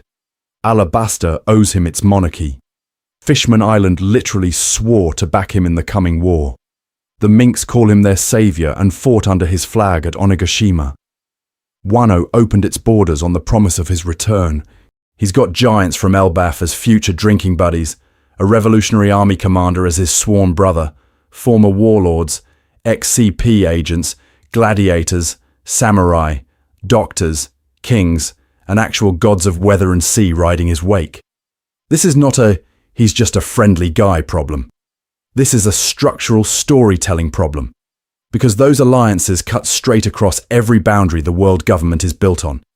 Species, fishmen, minks, giants, humans, geography, sky islands, undersea kingdoms, closed nations, desert monarchies, social status, slaves, royalty, pirates, revolutionaries. The exact categories the government uses to sort people into obedient versus disposable are the ones Oda is deliberately scrambling under Luffy's banner. Listen to me, that is not random. That is not shonen protagonist collects friends, RNG. That is an author rebuilding, in the present timeline, the silhouette of the coalition that once stood on the other side of the 20 Kingdom War. Sky Piea already told you Shandora was tied into the ancient weapons and the Void Century. Fishman Island already told you Joy Boy had a plan to bring an oppressed race to the surface using a god and a ship the size of a city. Ohara already told you the people of that era expected to lose and try to encode their will into indestructible stone. At this point, if you don't see the pattern, that's fine. This is normal. I am also a pattern-seeking monkey who sees Jesus in toast. But when the toast starts assembling into a global war map, you at least have to consider that maybe it's intentional. I need you to clock what pre-writing looks like in motion. The final war's structure is being built in front of you, slowly, arc by arc, and it looks suspiciously like a second attempt at the Void Century conflict with a different ending queued up. One coalition of 20-ish powers versus one increasingly unified, ideologically dangerous kingdom of misfits that refuses to be erased. And if that's true, then the next question isn't, will there be a war? It's who exactly is going to stand where when history tries to repeat itself. Joy Boy and Luffy, inherited will as a structural device, not just a slogan. And the answer the story keeps shoving in your face is, Joy Boy stood where Luffy is standing, not metaphorically, structurally, in the script. We need to talk about inherited will, because the community has turned that phrase into a motivational poster you'd hang in a college dorm. Dreams never die, they're passed on, so true king. This is fine, this is normal. But in One Piece, that line isn't just thematic garnish, it's a piece of stage direction. It's Oda telling you who is occupying which role in a story that's already been run once and ended in failure. Here's the thing. When Rayleigh, Whitebeard, and even Sengoku talk about inherited will, they aren't describing vague vibes. They're describing continuity of a job, a position. Whitebeard spells it out at Marineford. Someone will come, carrying centuries of history on his shoulders. That is not, you too can follow your dreams. That is, the part Joy Boy once played is going to be recast. Look at the parallels Oda keeps hammering. Joy Boy promises Fishman Island a future on the surface, fails, and leaves an apology carved into indestructible stone. Centuries later, Luffy punches a celestial dragon, declares war on the world government, and casually tells Shirahoshi he'll take her to see a real forest. Same oppressed group, same dream, second attempt. That's not coincidence. That's foreshadowing through structural rhyme. Shandora dies defending a poneglyph that links Poseidon, the Void Century, and a global alliance. Skypiea frames this as a forgotten war over the light of Shandora. Cut to Luffy, topples Enel's fake godhood, rings the bell, and literally returns that light to the sky. Joy Boy's side protected the record, Luffy's side broadcast the signal. Same island archetype, marginalized people in the sky, authoritarian control, a bell that proves history is real. And then there's the coalition stuff. The ancient kingdom had disparate allies across the globe, enough that their enemies had to form a 20-king alliance to put them down. Luffy? He leaves behind liberated islands, Straw Hat Grand Fleet members, ex-warlords, revolutionaries, fishmen, minks, samurai, all casually rallying around a stupid hat and a Jolly Roger that function as the new sun symbol. You don't gather that many weirdos on accident. The author planned this. Now, the Nika reveal in Gear 5 are where most fans throw up their hands and yell retcon. But listen to me. That reveal doesn't weaken inherited will, it tightens it. Because suddenly, Joy Boy isn't the origin point. Joy Boy is also an inheritor. The ancient kingdom didn't invent freedom. They align themselves with a pre-existing myth of a sun god who brings laughter and liberation. Joy Boy failed to embody that fully. Luffy, whose body and fruit and fighting style have been cartoon logic from day one, turns out to be the next iteration of that same narrative role. This is what I mean by pre-writing at the character level. Oda wrote Nika-coded Luffy from Chapter 1, rubber absurdity, joy as weapon, drums of liberation paneling, then slowly backfilled the proper nouns, Joy Boy, the Void Century, the fruit's real name. The reveal doesn't change what Luffy has been doing, it retroactively explains it.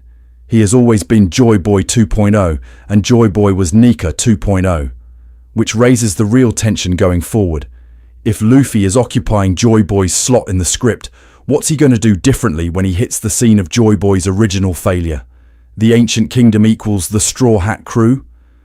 Not literally, but so if Luffy is Joy Boy 2.0 and Joy Boy was Nika 2.0, who was the stage they were performing on? Who was the world that backed them? Listen to me. This is where a lot of fans sprint straight off the cliff. You've seen the posts. Zoro is this ancient kingdom swordsman. Nami is this ancient navigator. Frankie is literally the guy who built Pluton. Reincarnation charts that look less like theory crafting and more like a conspiracy board drawn by a sleep-deprived raccoon. This is not a sin. This is normal. We're pattern-seeking monkeys. We see Jesus in toast. We see Joy Boy in every goofy grin. But here's the thing. Oda hasn't been foreshadowing one-to-one past lives. He's been foreshadowing roles, functions, narrative positions.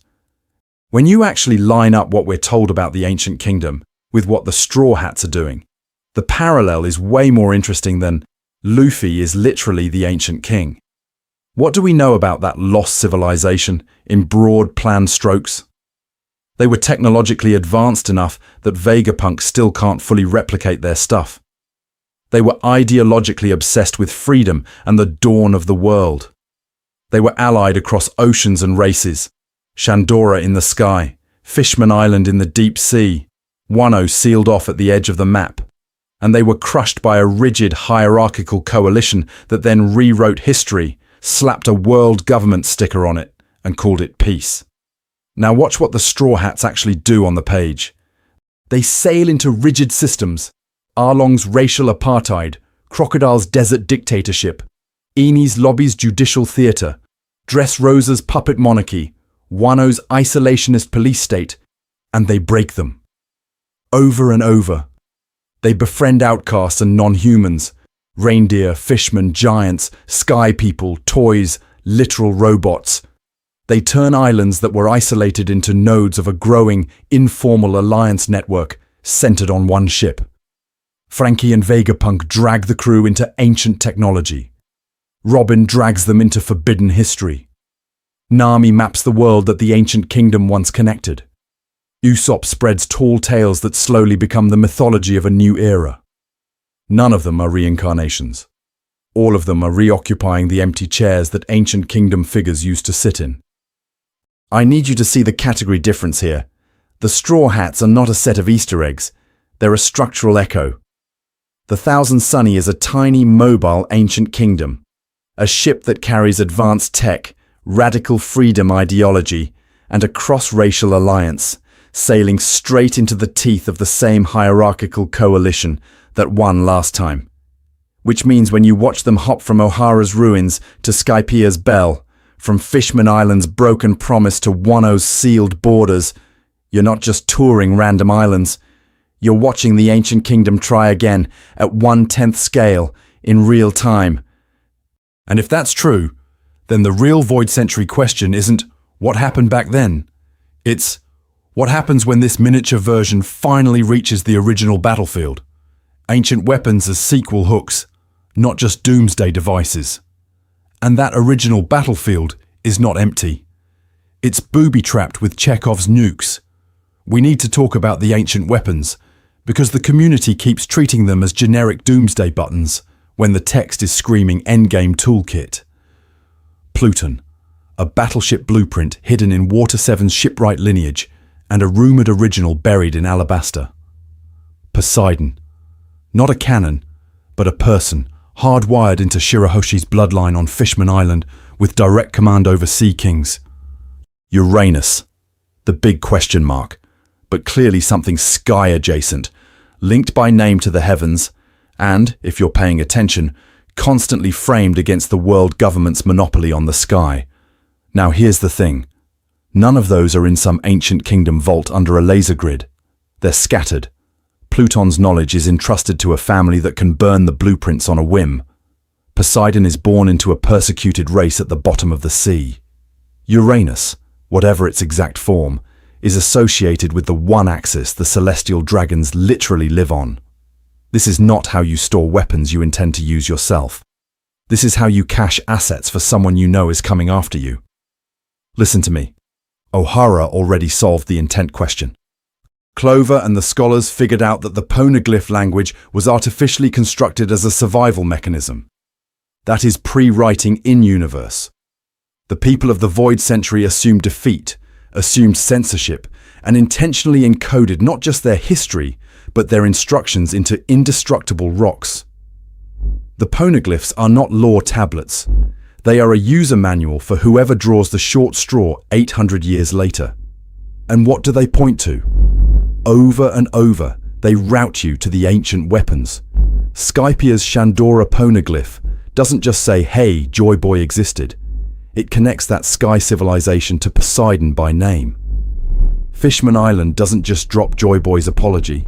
It pairs it with the Noah, a literal transport mechanism for a future plan involving Poseidon. O'Hara's conclusion is explicit. Someone in the future is meant to read this, learn the truth, and act. Pattern interrupt. This is where a lot of fans go, so they're just super weapons. No, that's the wrong category. These are sequel hooks. In storytelling terms, the Ancient Kingdom is the Season 1 cast leaving plot coupons and power-ups for the season finale protagonists. The author is using them the same way. Oda is not dangling Pluton and Poseidon for 25 years to press a red button and roll credits. He is staging a toolbox for Luffy's era to finish Joy Boy's failed project. I need you to see what that implies. If the ancient weapons are designed to be claimed by a later generation, then the Void Century was never meant to be a closed tragedy. It was Act 2 of a 3-act structure. The poneglyphs are the recap episode. The weapons are the to-be-continued stinger. This is not a sin. This is not bad writing. This is, in fact, the clearest evidence that the Void Century story was planned to be continued, not just remembered. And you're already reading that continuation. Every time Luffy brushes against an ancient weapon, Alabaster's Pluton, Shirahoshi's Poseidon, whatever Uranus turns out to be, the manga is quietly telling you. The old war left its pieces on the board, and the rematch is scheduled for your lifetime. The only question now is who actually knows that timetable. Poneglyphs as a serialized story. You've been binge reading out of order. So when I say the rematch is scheduled for your lifetime, I need you to realize something uncomfortable. You've already been watching the prequel on fast forward, in pieces, out of order. The Void Century isn't a sealed folder waiting for Oda to double-click in chapter 1200. It's a serialized story you've been binge-reading wrong. Here's the thing. The manga has been handing you chapters of that story since Alabasta. First appearance, an indestructible stone in a desert tomb, with Crocodile treating it as a treasure chest that forgot to load its texture. To the reader, it's just weird lore and a Pluton name drop. To Robin, it's chapter... whatever. Mid-book. She's annoyed because she can tell there's context we don't have. Then Skypiea drops in. Suddenly the poneglyph isn't just a rock with war data. It's a relay from Shandora's bell, connecting an ancient sky civilization, Poseidon, and a promise across centuries. Oh, and it casually reveals that Roger has been reading ahead in the same book. That's an upgrade. We go from mysterious stone tablet to this is a distributed archive system with authors, readers, and patch notes. Eni's lobby and the O'Hara flashbacks slam you with the meta. The scholars figure out the language was intentionally designed as a survival mechanism. The people of the Void Century knew they were going to lose and pre-wrote their own history into indestructible DLC. Now the stones aren't props. They're a conscious narrative strategy inside the story, an in-universe version of pre-writing. The author inside the manga is doing what the author outside the manga is doing. Fishman Island takes that and twists the knife. Joy Boy's apology. Poneglyph is not a war record, it's basically a regretful DM. It reframes the stones as emotional artifacts, not just plot devices. The Noah, Poseidon, the broken promise to bring Fishman to the surface. That's not backstory trivia. That's a failed first draft of what Luffy is currently trying to do. You're reading chapter 2 after accidentally starting on chapter 11. Zoo and Wano crank the category up again. Now you get road poneglyphs, literal red road signs pointing to Laugh Tale. The history text has turned into a GPS. At this point, if you're still treating poneglyphs as random lore drops, that's on you, not the storytelling. The stones are simultaneously a war chronicle, a confession, and a map to the final island where the last chapters are stored. And Robin. Robin is your in-universe avatar of confusion. She gets chapter 7 in Alabasta, chapter 2 in O'Hara, chapter 15 in Fishman Island, and only in Wano does she start stitching together that this is one continuous book authored by a doomed civilization. This is not a sin. This is normal when you're reading a pre-written story in non-chronological order. So no, the Void Century isn't waiting to explode in one giant flashback arc. The missing century is a text that's already mid-serialization, scattered across ruins, islands, and flashbacks. You and Robin have been co-reading it for years. You just didn't realize you were holding a novel instead of a pile of stone screenshots. Which raises a bigger problem. If we've already read this much out of order, what exactly is left for Laugh Tale to do? Retrofitting in one piece, where Oda actually changed his mind. So, before we crown Oda the time-traveling prophet of Shueisha, we need to talk about the other side of this. Because if you walk away from this video thinking every tiny panel was preordained in 1997, you've just turned Oda into a horoscope and yourself into the pattern-seeking monkey who sees Jesus in toast. Here's the thing. Oda is not a flawless oracle. He's a weekly mangaka with deadlines and back pain. There are retrofits in One Piece. Real ones. The early Shichibukai are a mess of this. Mihawk shows up as Dracula with a boat. Crocodile is a mob boss with a sand gimmick. Kuma is just a Bible bear. The whole Warlords as failed versions of Luffy thematic through line? That's not all surgically planned from chapter 50. You can feel him discovering that category of antagonist as he goes. Power systems are another obvious example. Early Grand Line fights are pure chaos. Spirit, ambition, presence, Zoro's random lion slash. None of that is a clean, intentional, hacky tutorial. Then years later, he formalizes observation, armament, conquerors, and suddenly all those vague moments get retroactively sorted into neat boxes. That's retrofitting. This is not a sin. This is fine. This is normal. And Oda admits this in interviews and SBS. He'll straight up say, "I hadn't decided that yet." Robin wasn't originally planned to join when she first appears. Brook, being Laboon's musician, was a famous exception. He had that. But a ton of other backstory details clearly weren't nailed down on first contact. Jinbei is that Fishman Arlong mentioned for ages before he becomes a fully planned Straw Hat. The SBS is basically a public record of him going, "Oh, that'd be fun, let's make that canon," years after the visual first shows up. Listen to me, that doesn't make the story worse. That's how serial storytelling survives. Retrofitting lets an author respond to fan reaction, new ideas, and the evolving needs of the narrative. You meet Law, the community loses its mind. Suddenly, he's not just a cool surgeon guy. He's a D. He's tied into the will of D. He's a walking scalpel into the heart pirates of the Void Century discourse. The core mystery framework was planned. The specific route through Law, tuned on the fly. The important part is the difference. When Oda expands a character backstory or cleans up the power system, you can feel the seams. When he touches the Void Century, the seams vanish. Ohara, Skypia's Shandora poneglyph, Fishman Island's Joy Boy apology, Dressrosa's erased Nika worship, Wano's Kazuki stonecutters, Egghead's ancient tech. These aren't patched-on decorations. They're structural load-bearing beams that were waiting for us underneath the drywall. And I need you to notice what that does for our argument. By admitting where Oda is clearly improvising, we can isolate the parts that don't behave that way.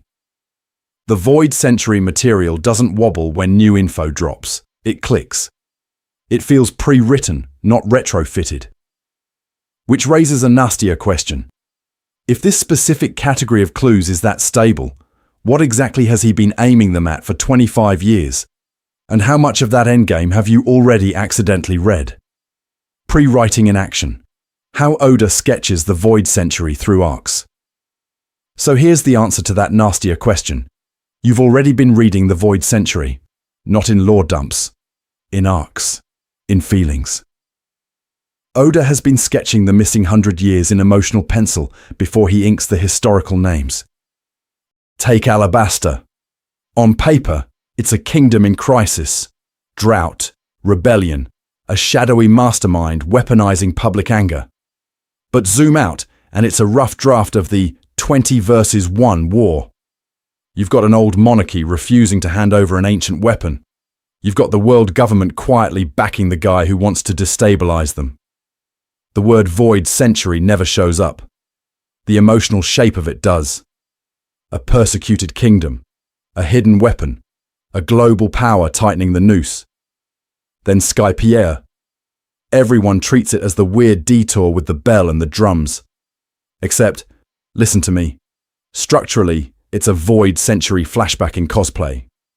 You have Shandora, an ancient city that literally carved its will into stone because it knew it would be erased. You have a poneglyph that casually ties together an ancient sky civilization, Poseidon, and a war that predates the world government. You have a stolen homeland, a 400-year grudge, and a ring the bell so our allies know we're still here moment. That is the emotional prototype of an ancient kingdom alliance, not an accident. Fishman Island is where Oda stops hinting and just tests the Joy Boy storyline in public. A marginalized people forced underground. A broken promise carved into stone. A giant ark Noah, meant to carry an entire race to the surface. Joy Boy fails, apologizes, and history locks the whole thing away. Centuries later, Luffy walks in and casually inherits the exact same promise. That's not foreshadowing in the cute, "Oh, he mentioned a hat earlier" sense. That's the author writing the emotional version of the Void Century's central tragedy first, then later slapping the proper nouns on it. Joy Boy, Poseidon, Nika, the Ancient Kingdom. Here's the thing. This pattern is too consistent to be random. Alabaster, Skypiea, Fishman Island, Dressrosa, Wano. Every major saga runs the same play. First, he makes you care about a kingdom in crisis, a persecuted bloodline, a broken promise. Only later does he turn around and say, by the way, that feeling, that was the Void Century. The community keeps treating these as disconnected cool arcs with good foreshadowing. They're not just that, they're rehearsals. And no, this doesn't require Oda to have a spreadsheet of every name and date from Chapter 1. Pre-writing is softer than that. He only needs to know the kind of story history will turn out to be. A utopian alliance crushed, a will scattered, a promise failed, a sun god symbol censored. Once that emotional skeleton exists, he can hang new lore on it whenever he wants without breaking anything. This is not a sin. This is normal. This is how long-form storytelling survives 25 years without collapsing under its own wiki. So pre-writing becomes the missing middle category. It's why Void Century clues feel meticulously planned, because the emotional beats were decided up front, but still surprise you, because the surface details get revealed out of order. You're not watching an author improvise lore. You're watching him slowly admit what genre of tragedy you've been in from the start. Which means the next step isn't wait for the history book reveal. It's we need to go arc by arc and read them as drafts of that lost century, and see what that implies about the ending he's already written. Your brain on One Piece, pattern-seeking monkeys and Jesus in toast. And this is exactly where your brain tries to speedrun the process and faceplants. Because humans are pattern-seeking monkeys. You are a pattern-seeking monkey. I am a pattern-seeking monkey with a spreadsheet addiction. Our brains are wired to connect dots, and if Oda hands you 1,000 dots across 1,000 chapters, your nervous system goes, oh, I can solve this. I can see the entire Void Century in this one reaction shot of Zoro's left eyebrow. Here's the thing. That impulse is not evil. That impulse is why storytelling works at all. But it's also why the community ends up seeing Jesus in toast. A random sun motif in a background. Clearly proof Oda planned Nika in 1997. A circle and a line on a wall in Skypiea. Obviously Uranus. 2 panels that vaguely rhyme 20 years apart. Must be intentional, must be Void Century, must be 12D chess. I need you to hear this. Sometimes it's just toast. Sometimes a spiral is a spiral because Oda thinks spirals look cool. Sometimes a panel coincidence is exactly that. A coincidence, sitting in the same category as, wow, this cloud formation kind of looks like Luffy. The problem is confirmation bias. Once you decide Oda planned everything, your brain becomes a little Void Century conspiracy board. You only register the examples that support the myth of perfect foreshadowing and quietly ignore the messy, improvised, or retrofitted bits. You remember Ohara's scholars perfectly predicting a lost kingdom, but forget that Haki's terminology got cleaned up over time. You canonize every scribble as deliberate, and anything that doesn't fit must be a red herring, or a future reveal, or both. This is not a sin. This is normal. This is how human cognition protects its favorite stories. But with the Void Century, that bias gets weaponized because the mystery is literally built out of gaps. You're handed fragments, poneglyphs in Shandora, Joy Boy's apology in Fishman Island, Ohara's burned books, and your brain hates gaps. It rushes to fill them with the most galaxy brain explanation possible. And because the Void Century is structurally about censorship and erasure, it feels morally correct to overconnect. The world government is hiding things, so surely every shadowed panel is a clue. Every unnamed island is a lost kingdom. Every smile under the noose is deep will of D symbolism. If you're not careful, reading the text quietly turns into LARPing Azini's lobby spandam with a corkboard. So what's the healthier move? You don't stop pattern hunting. You just change the standard of proof. You appreciate real patterns and structural echoes, The way Joy Boy's failed promise to Fishman Island mirrors Luffy's current vow. The way ancient weapons thread through Skypiea, Fishman Island, and now Egghead, without needing every single detail to be intentional foreshadowing of the Void Century. We need to separate. This resonates with the themes and endgame Oda has actually confirmed, from "this cloud looks vaguely like a straw hat." When you do that, the real design pops harder. The Void Century stops being a "Where's Waldo" of microscopic hints and starts reading as what it actually is. A pre-written tragedy being re-performed in the present. And once you stop seeing Jesus in toast, you can finally ask the better question. Which patterns are so consistent across so many arcs that they almost have to be pieces of the same hidden history? Why overcrediting planning actually undermines Oda's real genius. So when you start asking that question, there's a trap the community falls into immediately. Oda planned everything from chapter 1, every panel, every line, 4D chess god. And listen to me, I get the impulse. It's comforting. It turns confusion into destiny. But it also turns Oda from an author into a meme. He stops being a craftsman and becomes a conspiracy theory with a pen. Here's the thing.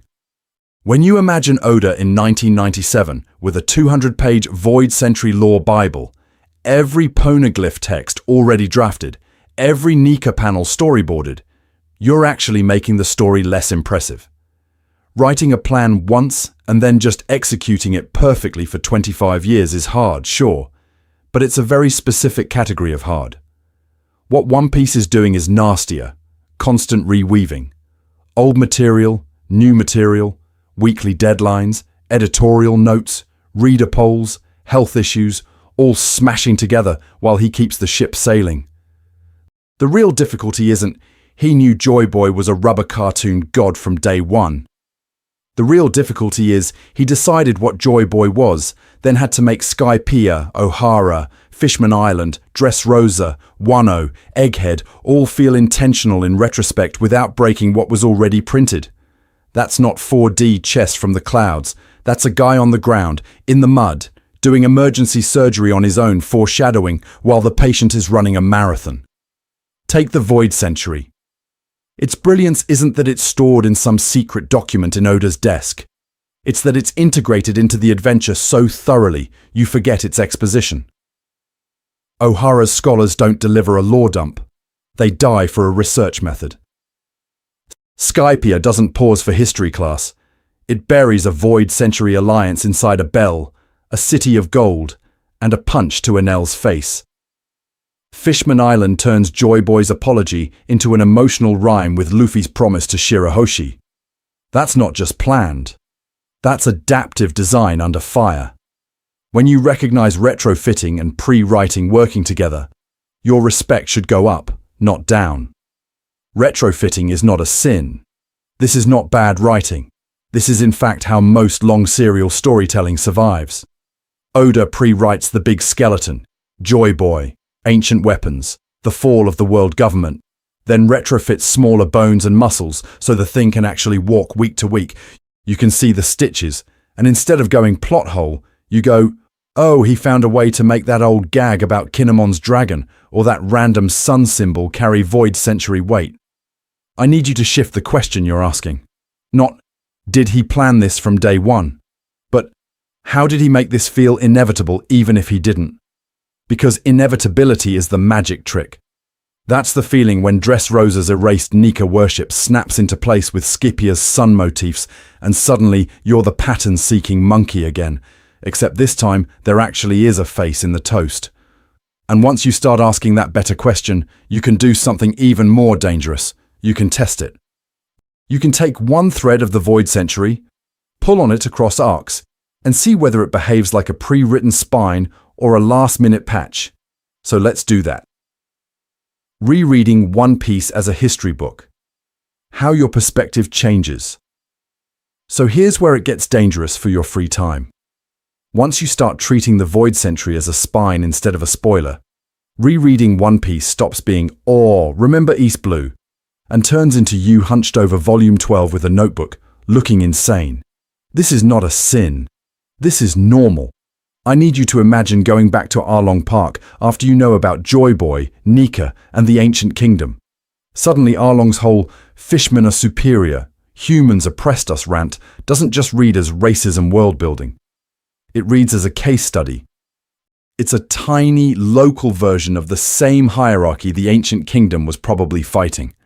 A world where certain people are structurally crushed, then told it's natural. You're not just crying over Nami's map. You're watching a rehearsal of the Void Century's power dynamics. And once you see that, you can't unsee it. Every oppressed island becomes a research sample. Drum isn't just bad kings, sick doctors. It's what happens when knowledge is hoarded instead of shared. The exact opposite of what O'Hara and that lost civilization were doing. Alabasta turns into a live-action lecture on how a monarchy can be complicit in world government narratives while still trying to protect its people.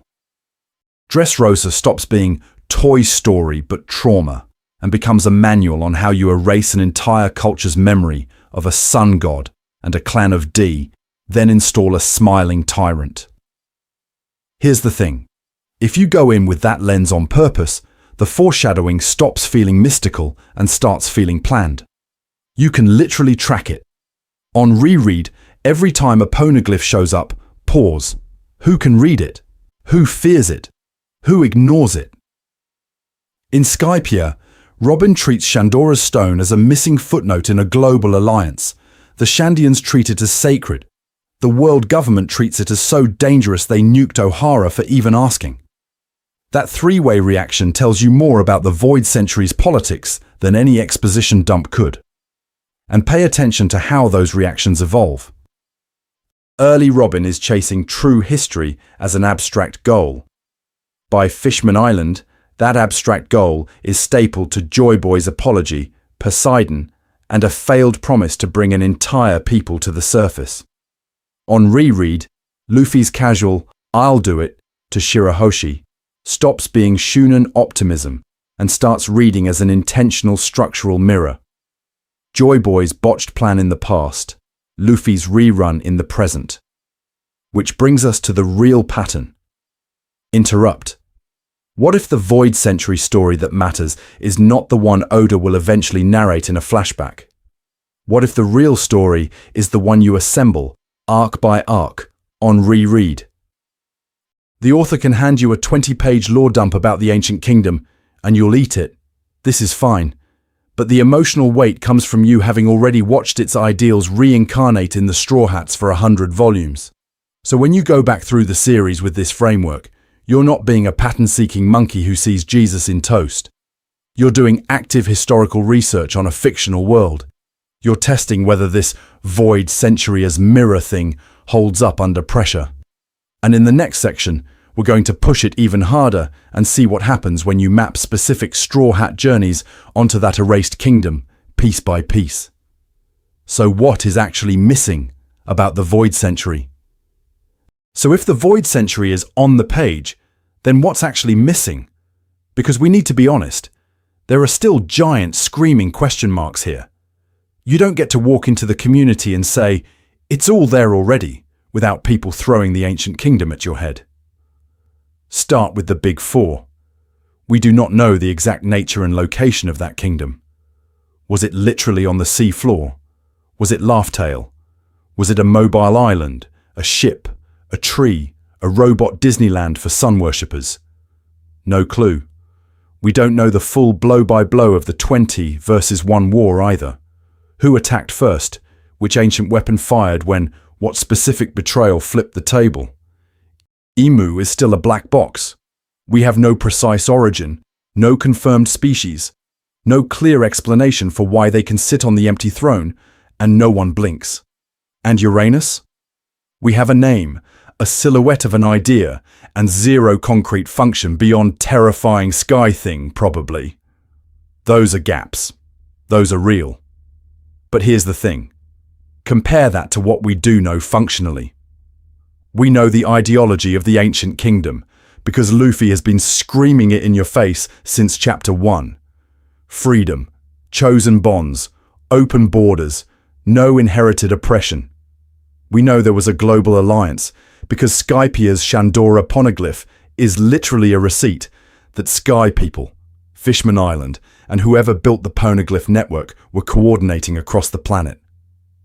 We know ancient weapons were deployed because Fishman Island straight up tells you Poseidon was part of Geoise's plan, and the Noah is a physical artifact of a failed operation, not a myth. We also know the deliberate erasure is policy, not accident. O'Hara confirms the authorial intent inside the world. The people of the Void Century expected to lose, encoded their history in an unbreakable language, and the world government responded with a buster call and 800 years of censorship. That's not a mysterious fog. That's a documented cover-up. So what's actually missing here? Mostly proper nouns and exact sequences. The GPS coordinates. The year-by-year campaign map. The family tree of Emu's therapist. What's not missing is the moral and structural shape of the story. The category of conflict is clear.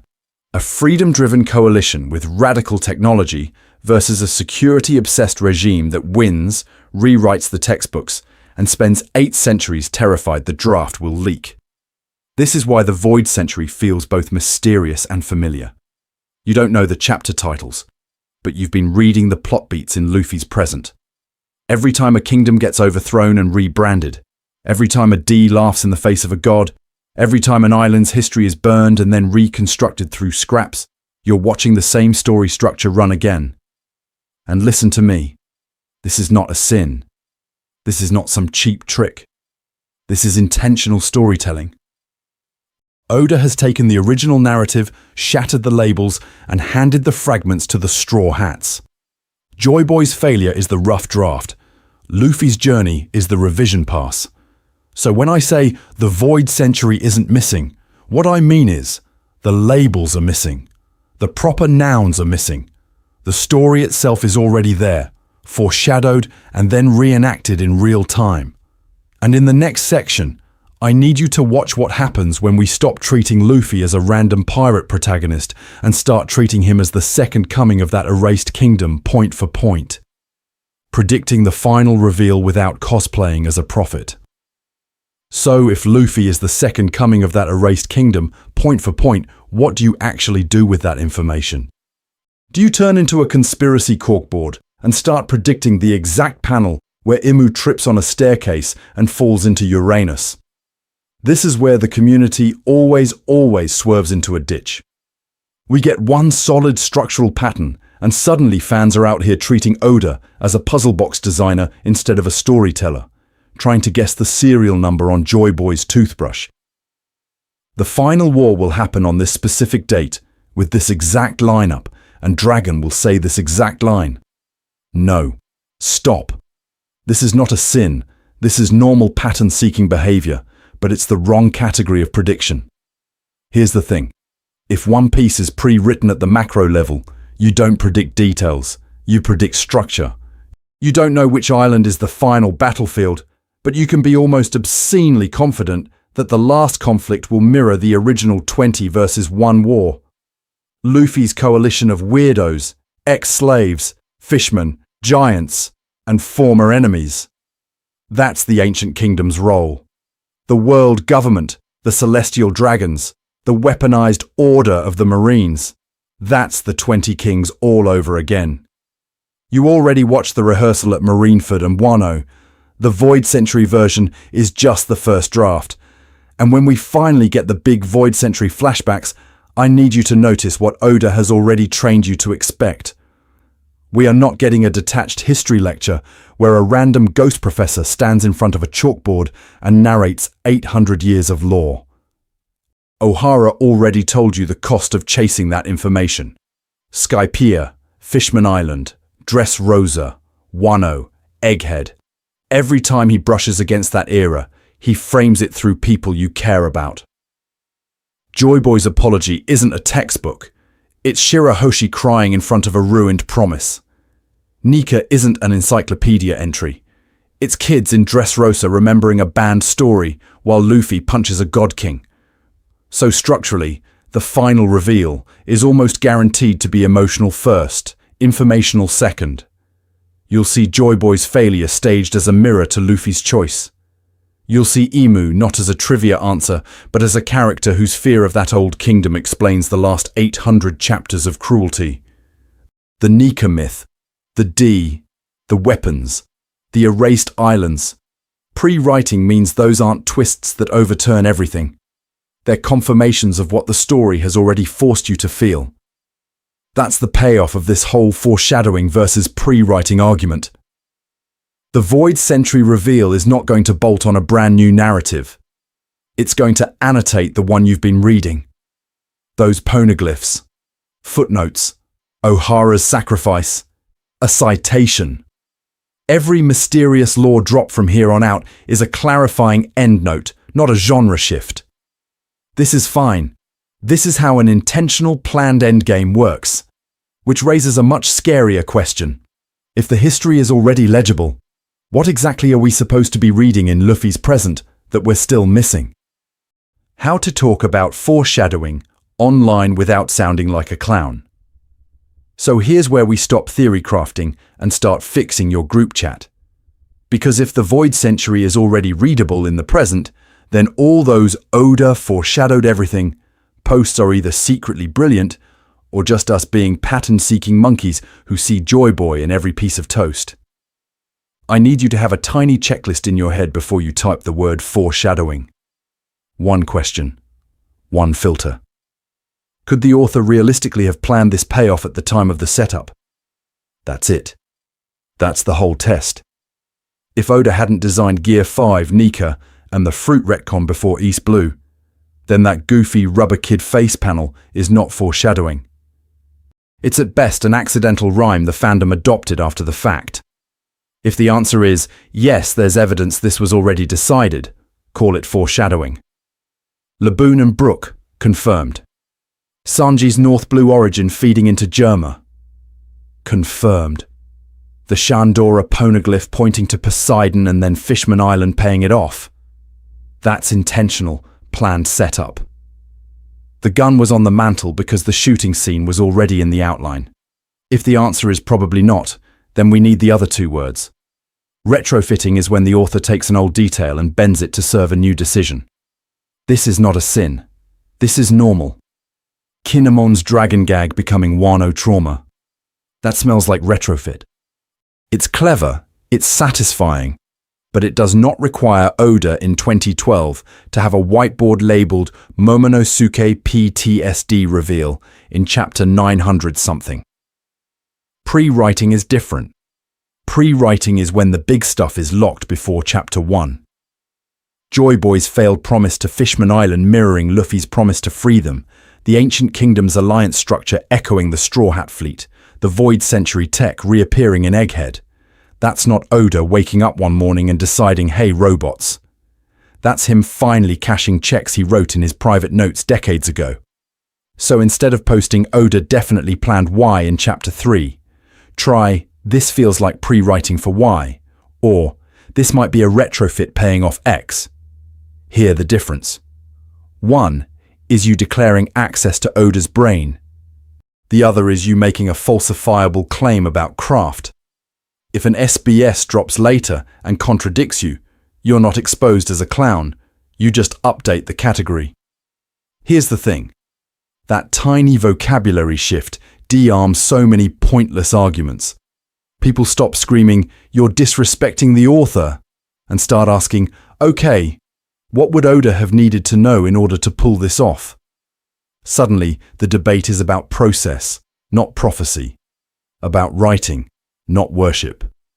And yes, I am formally giving you permission to be the annoying friend in the Discord who says, I think that's more retrofit than foreshadowing. But do it with receipts. Point to an interview, a contradiction, an example. Make the conversation smarter, not smugger. Because once the community can reliably tell foreshadowing from retrofitting from pre-writing, we can tackle the real problem. What the Void Century story is actually doing to Luffy's present, structurally, in real time. Reframing Oda's strengths. Flexibility plus planning, not omniscience. So here's where we zoom out and actually give Oda credit for the thing he's really doing, not the meme version of him the community worships. Because he planned everything 25 years ago, and he's just winging it week to week, are equally lazy takes. They both dodge the actual craft. We need to bring those three categories back on stage for a second. Foreshadowing. Intentional early setup for a payoff he already knows. Retrofitting. Taking old material and assigning it new meaning later. Pre-writing. Deciding the spine of the story, the ending, the big mysteries before chapter 1, and then revealing that skeleton out of order. The difference between them is not vibes. The difference is when the decision was made. And listen to me. Oda's superpower is not that he only ever uses one of these. His superpower is that he blends all three so smoothly that, from the outside, it feels omniscient. It feels inevitable. You read a panel from 1999 and a reveal from 2022, and your pattern-seeking monkey brain goes, "Ah, Jesus in toast, he planned this entire religion from breakfast." But what you're actually seeing is a pre-written backbone, patched and polished with retrofits, decorated with surgical foreshadowing. The Void Century is the cleanest example of that blend. Pre-writing is the fact that the ancient kingdom, Joy Boy, the Will of D, and the world government cover-up are clearly part of the original skeleton. You don't get O'Hara, Scipia's Shandora, Fishman Island's Noah, Dressrosa's erased Nika cult, Wano's Kozuki stonecutters, and Egghead's ancient tech all harmonizing by accident. That's the long-term scaffolding. On top of that, you have real foreshadowing. O'Hara telling you the poneglyph language was intentionally engineered as a survival mechanism, which only makes sense once you later see how thoroughly the world government erases history. Skypiea quietly linking Poseidon to an ancient global alliance, which only fully clicks when Fishman Island confirms that Joy Boy's apology was about a failed migration plan that Luffy is now, very intentionally, inheriting. These aren't happy coincidences. These are planted. Then, retrofitting comes in as the glue. Details that were once just mysterious ancient civilization stuff get sharpened as the Void Century story matures. The exact tone of Joy Boy's failure, the way D is framed, the visual language of the sun and drums and liberation. There are places where you can feel Oda re-aiming existing pieces to better mirror Luffy's present. This is not a sin. This is normal. This is how you keep a 25-year plan from calcifying into bad writing when reality, editors, and your own growth as an author keep throwing you problems. Here's the thing. Respecting that complexity makes one piece more impressive, not less. It means every arc isn't proof of some mystical galaxy brain. It's proof of constant, grinding problem-solving. How do you make Joy Boy's failure rhyme with Luffy's success? How do you let the world government censor the past while still feeding fans enough data to reconstruct the Void Century in real time? I need you to see this reframing as an upgrade. We're retiring the myth of Oda the Prophet and replacing it with Oda the Architect who isn't afraid to renovate the building while we're living in it. And once you accept that, you can finally ask the fun question. If the Void Century has been structurally embedded from day one, how exactly is it being retold through Luffy's journey right now? Your new headcanon. The Void Century is the first draft of Luffy's era. So here's the shortcut I want burned into your brain. The Void Century is Draft 1. Luffy's era is Draft 2. Same manuscript, same core conflict, same categories of characters on the board. But the first version got rejected by history, and the second one is the revision pass we're reading in real time. Think about what that does to the mystery. Instead of treating the Void Century as a missing book on the shelf, you treat it as an earlier edition of the book you're already holding. The Liberator shows up. The Alliance forms. The Empire pushes back. In Draft 1, the Liberator loses. The Alliance collapses. And the winners literally edit the world. Erase islands, censor research, outlaw a language. In Draft 2, those same roles reappear. But the author is running the simulation again with different choices. Joy Boy versus Luffy is the cleanest example. Joy Boy is the failed promise. He apologizes to Fishman Island, leaves Noah unused, and vanishes into an apology poneglyph. Luffy is the inherited will. He makes the same promise to take them to the surface, but this time he's the Nika fruit user who actually survives long enough to punch the system that made that promise impossible. Draft 1. I'm sorry. Draft 2. I'm here. Same sentence, different ending punctuation. Once you see that, the mirroring stops being this vague, Oda loves parallels thing and becomes a deliberate draft structure. Ancient Kingdom versus Straw Hat Alliance. One is a lost global coalition with advanced tech and weird sun motifs. The other is a growing global coalition of pirates, fishermen, samurai, revolutionaries, giants, and literal ancient weapons circling back into play. World government versus revolutionary army and allies. First draft, the monarchy wins and codifies itself as justice. Second draft, Dragon, Sabo and company are the counter-edit, trying to restore the redacted paragraphs of history. And here's the thing. This is why the Void Century flashbacks are not going to be optional lore. They're not trivia. They are the tragic first attempt at the exact story you're already emotionally invested in.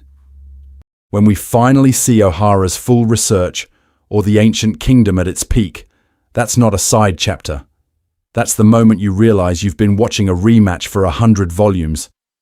The stakes go from will Luffy win to can this story, on its second try, finally get the ending it was clearly planned for from the start. So I need you to adopt this first draft/second draft metaphor as your new mental shortcut. Every time a new poneglyph shows up, every time Vegapunk drops a bomb about the past, every time the community screams Void Century reveal, I want you to ask, which scene from Draft 1 is being replayed, and what's different this time? Because once you start reading One Piece that way, you're going to notice one very uncomfortable pattern we need to talk about next. Checking the receipts. Did we actually prove the Void Century isn't missing? So here's where we need to check our own conspiracy board. We've been throwing yarn at panels for half an hour. Did we actually prove anything? Or did we just become the pattern-seeking monkey who sees Jesus in toast every time Oda draws a sun? The original problem was simple. The community treats the Void Century as this giant missing lore dump, a sacred data book that Oda is supposedly hoarding for the final volume. To fill that vacuum, we spam the word foreshadowing on every moon, tattoo, and silhouette. Any parallel? Foreshadowing. Any coincidence? Foreshadowing. It turns the entire conversation into static. So I need you to walk back through the framework with me. We defined foreshadowing as intentional early setup for a payoff the author already knows, retrofitting as assigning new meaning later, and pre-writing as the really cursed category where the author has already planned the big answers and is just publishing them out of order. Then we stress-tested that against actual arcs. Alabaster's ancient weapon talk, Skypia's Shandora poneglyph, Ohara literally explaining the poneglyph system, Fishman Island spelling out Joy Boy's failed promise, Dressrosa exposing erased Nika worship, Wano reenacting a closed country rebellion, Egghead dumping the Ancient Kingdom's tech. That's not one hint, that's a release schedule. Here's the thing. Once you look at the poneglyphs as serialized chapters instead of Easter eggs, the Void Century stops being missing. Ohara tells you the language was a deliberate survival mechanism. Skypia links an ancient sky city, Poseidon, and the Void Century into one network. Fishman Island shows you Joy Boy's apology, Noah, and a scrapped plan to bring Fishman to the surface. That is a plot arc. It just happens to be printed on rock. On top of that, the alliances around the Straw Hats keep mirroring the 20 versus 1 war. Alabaster, Dressrosa, Wano, Egghead, over and over, Luffy gathers a coalition to topple a world government-backed tyrant. Joy Boy failed that coalition once. Luffy is running the patched version. Joy Boy's broken promise to Poseidon becomes Luffy's promise to Shirahoshi. The D clan's erased sun god faith becomes the drumbeat of liberation in Gear 5. Structurally, Joy Boy is the rough draft. Luffy is the rewrite.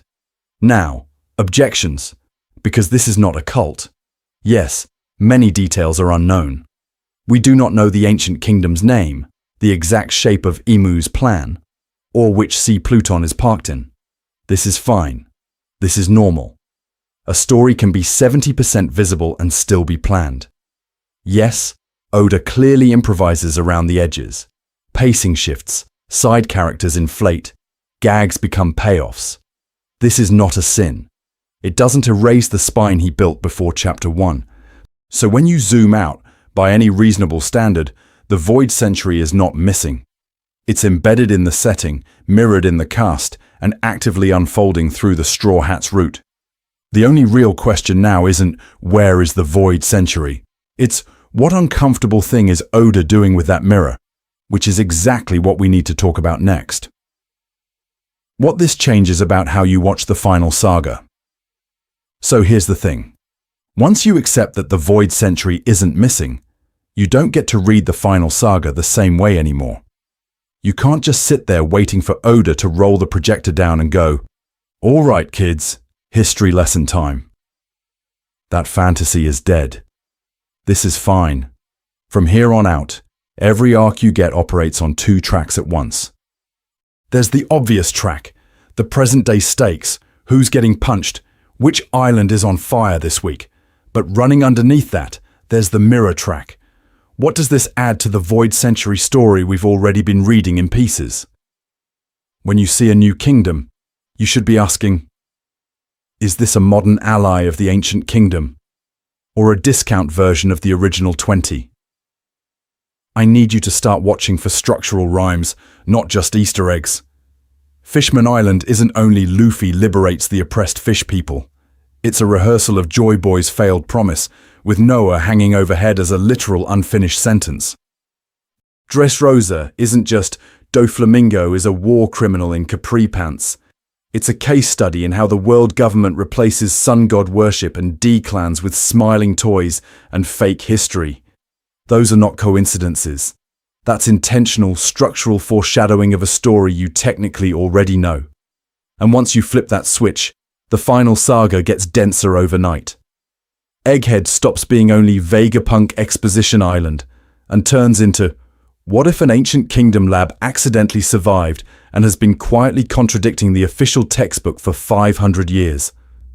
Every Buster Call, every censored book, every incident that must not be reported becomes a breadcrumb for the real narrative.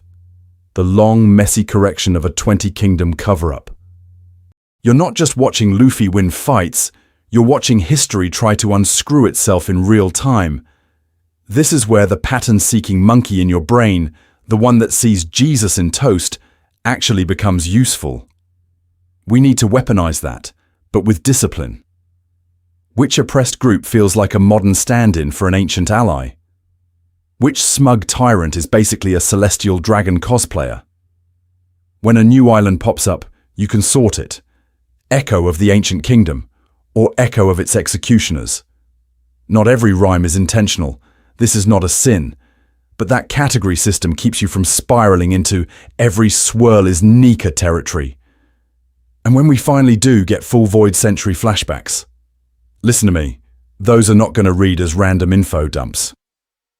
If you've been tracking the patterns, they're going to feel like the answer key to an exam you've already taken. O'Hara's sacrifice, Skypia's Shandora, Fishman Island's apology, Wano's closed borders, Egghead's tech. You'll see where each fragment originally snapped off the main timeline, which means, very practically, you don't have to wait for some mythical Void Century arc to stay engaged between chapters. It's already bleeding into everything. The only real question, week to week, is how uncomfortable is that mirror about to get? And that's where we're heading next. Your role in the discourse. Stop chasing 500 IQ. Start reading better. So here's where I need you to stop being a passive consumer of void century discourse and actually pick up the scalpel. Because right now, a lot of you are chasing 500 IQ galaxy brain theories for Twitter screenshots instead of doing the boring, powerful thing, reading what's on the page. You know the posts I mean. 10 panel collages, 20 colors, 3 red circles, and a caption that boils down to, Oda planned everything when he was in the womb. It farms impressions. It does not farm understanding. And listen to me. This is not a sin. This is fine. This is normal fan behavior. But if all you ever do is hunt for the biggest bombshell, you never train the muscle that actually matters in this community. Pattern literacy. Here's the thing. We need fewer people screaming foreshadowing at every visual rhyme, and more people asking calmly, what category is this? Is Ohara foreshadowing, retrofitting, or pre-writing?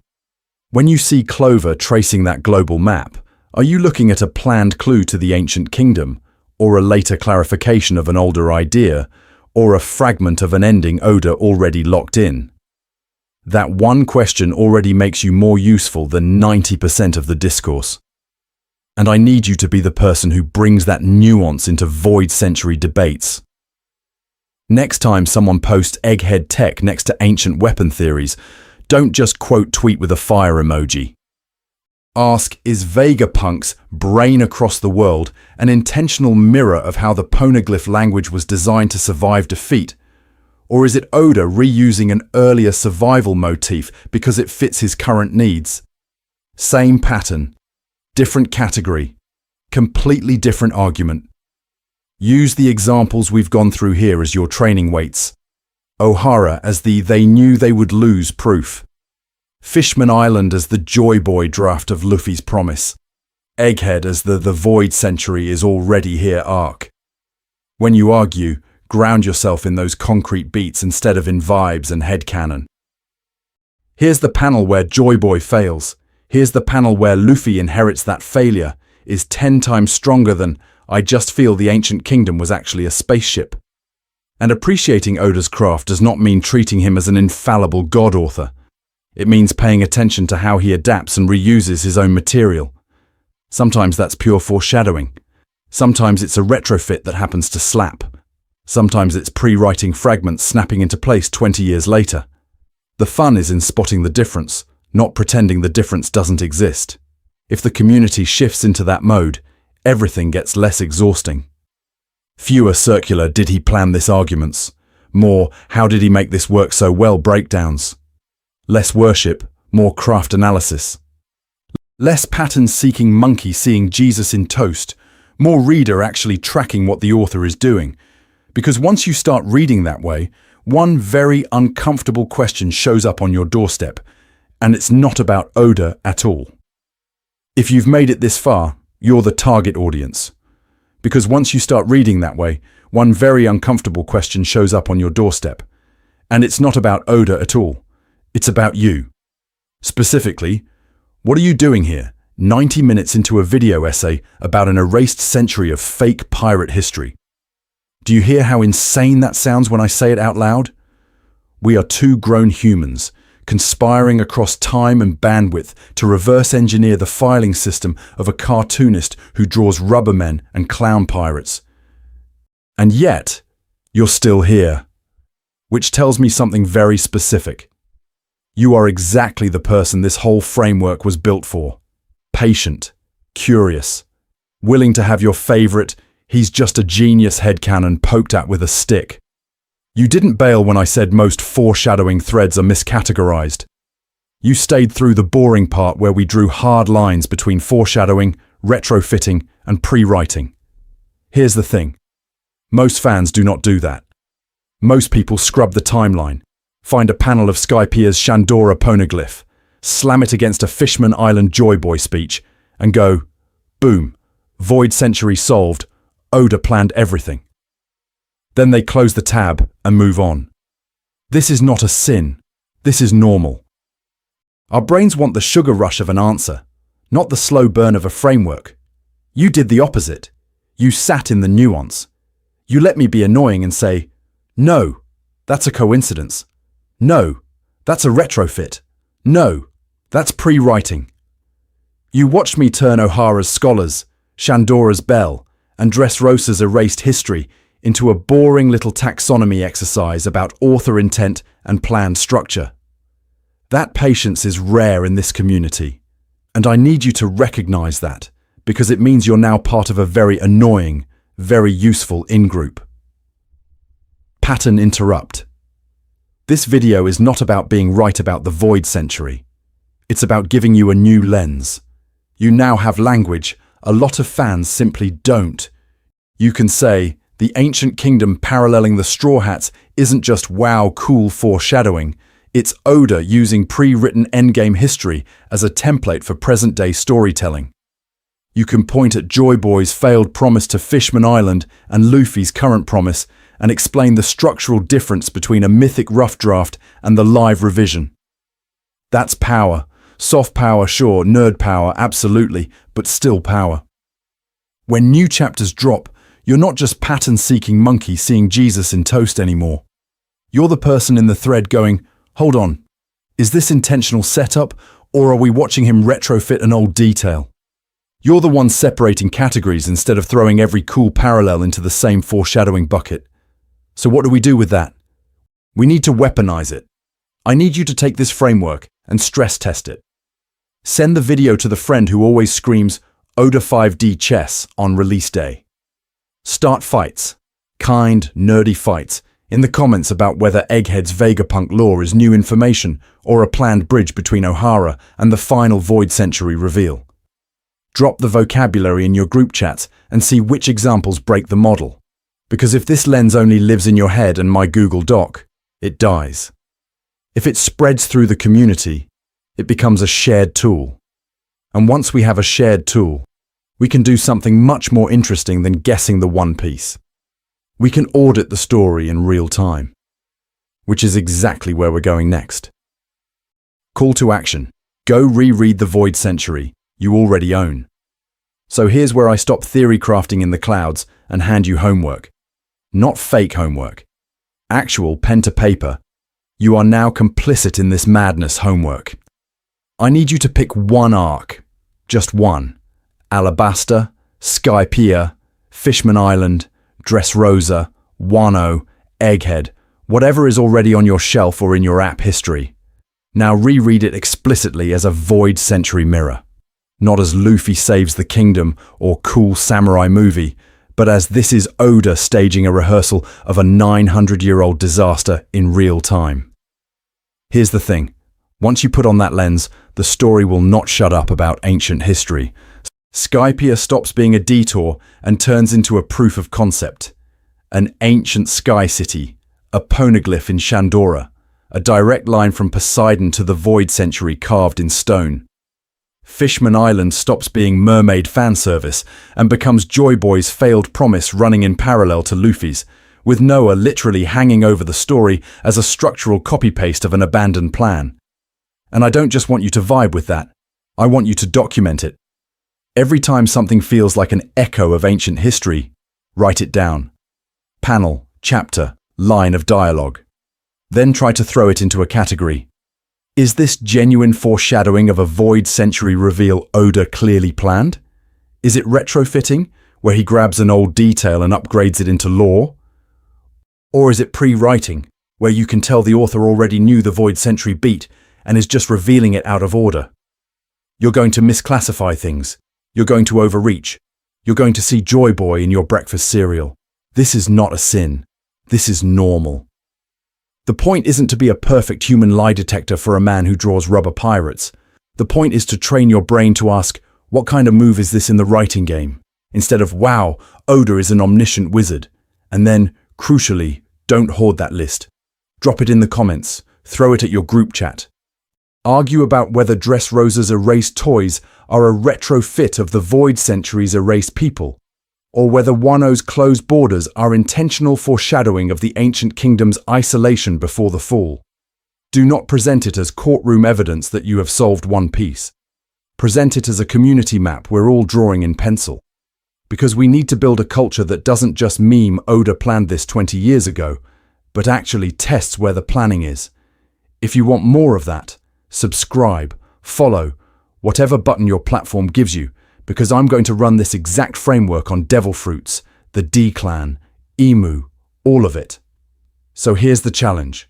Stop waiting for the Void Century to arrive. Go pull a volume off your shelf and start reading the one that's been staring at you from page 1. Final synthesis. 3 categories, 1 lost era, and your new lens. So before we sprint into the final saga brain meltdown, we need to zoom out and lock this framework in. Because if you remember these 3 categories, the Void Century stops being a black hole and turns into a map. Foreshadowing first. Foreshadowing is planned specifics. The author intentionally plants concrete information early because they already know the exact payoff later. The gun on the mantle because a shooting is on page 900 of the outline. In Void Century terms, that's the poneglyphs. Those indestructible blocks are literal foreshadowing of lost history. O'Hara proves the language was engineered as a survival mechanism. Skypia's Shandora stone name drops Poseidon centuries early. Fishman Island cashes in Joy Boy's apology and Noah. That's not vibes. That's planned, textual setup.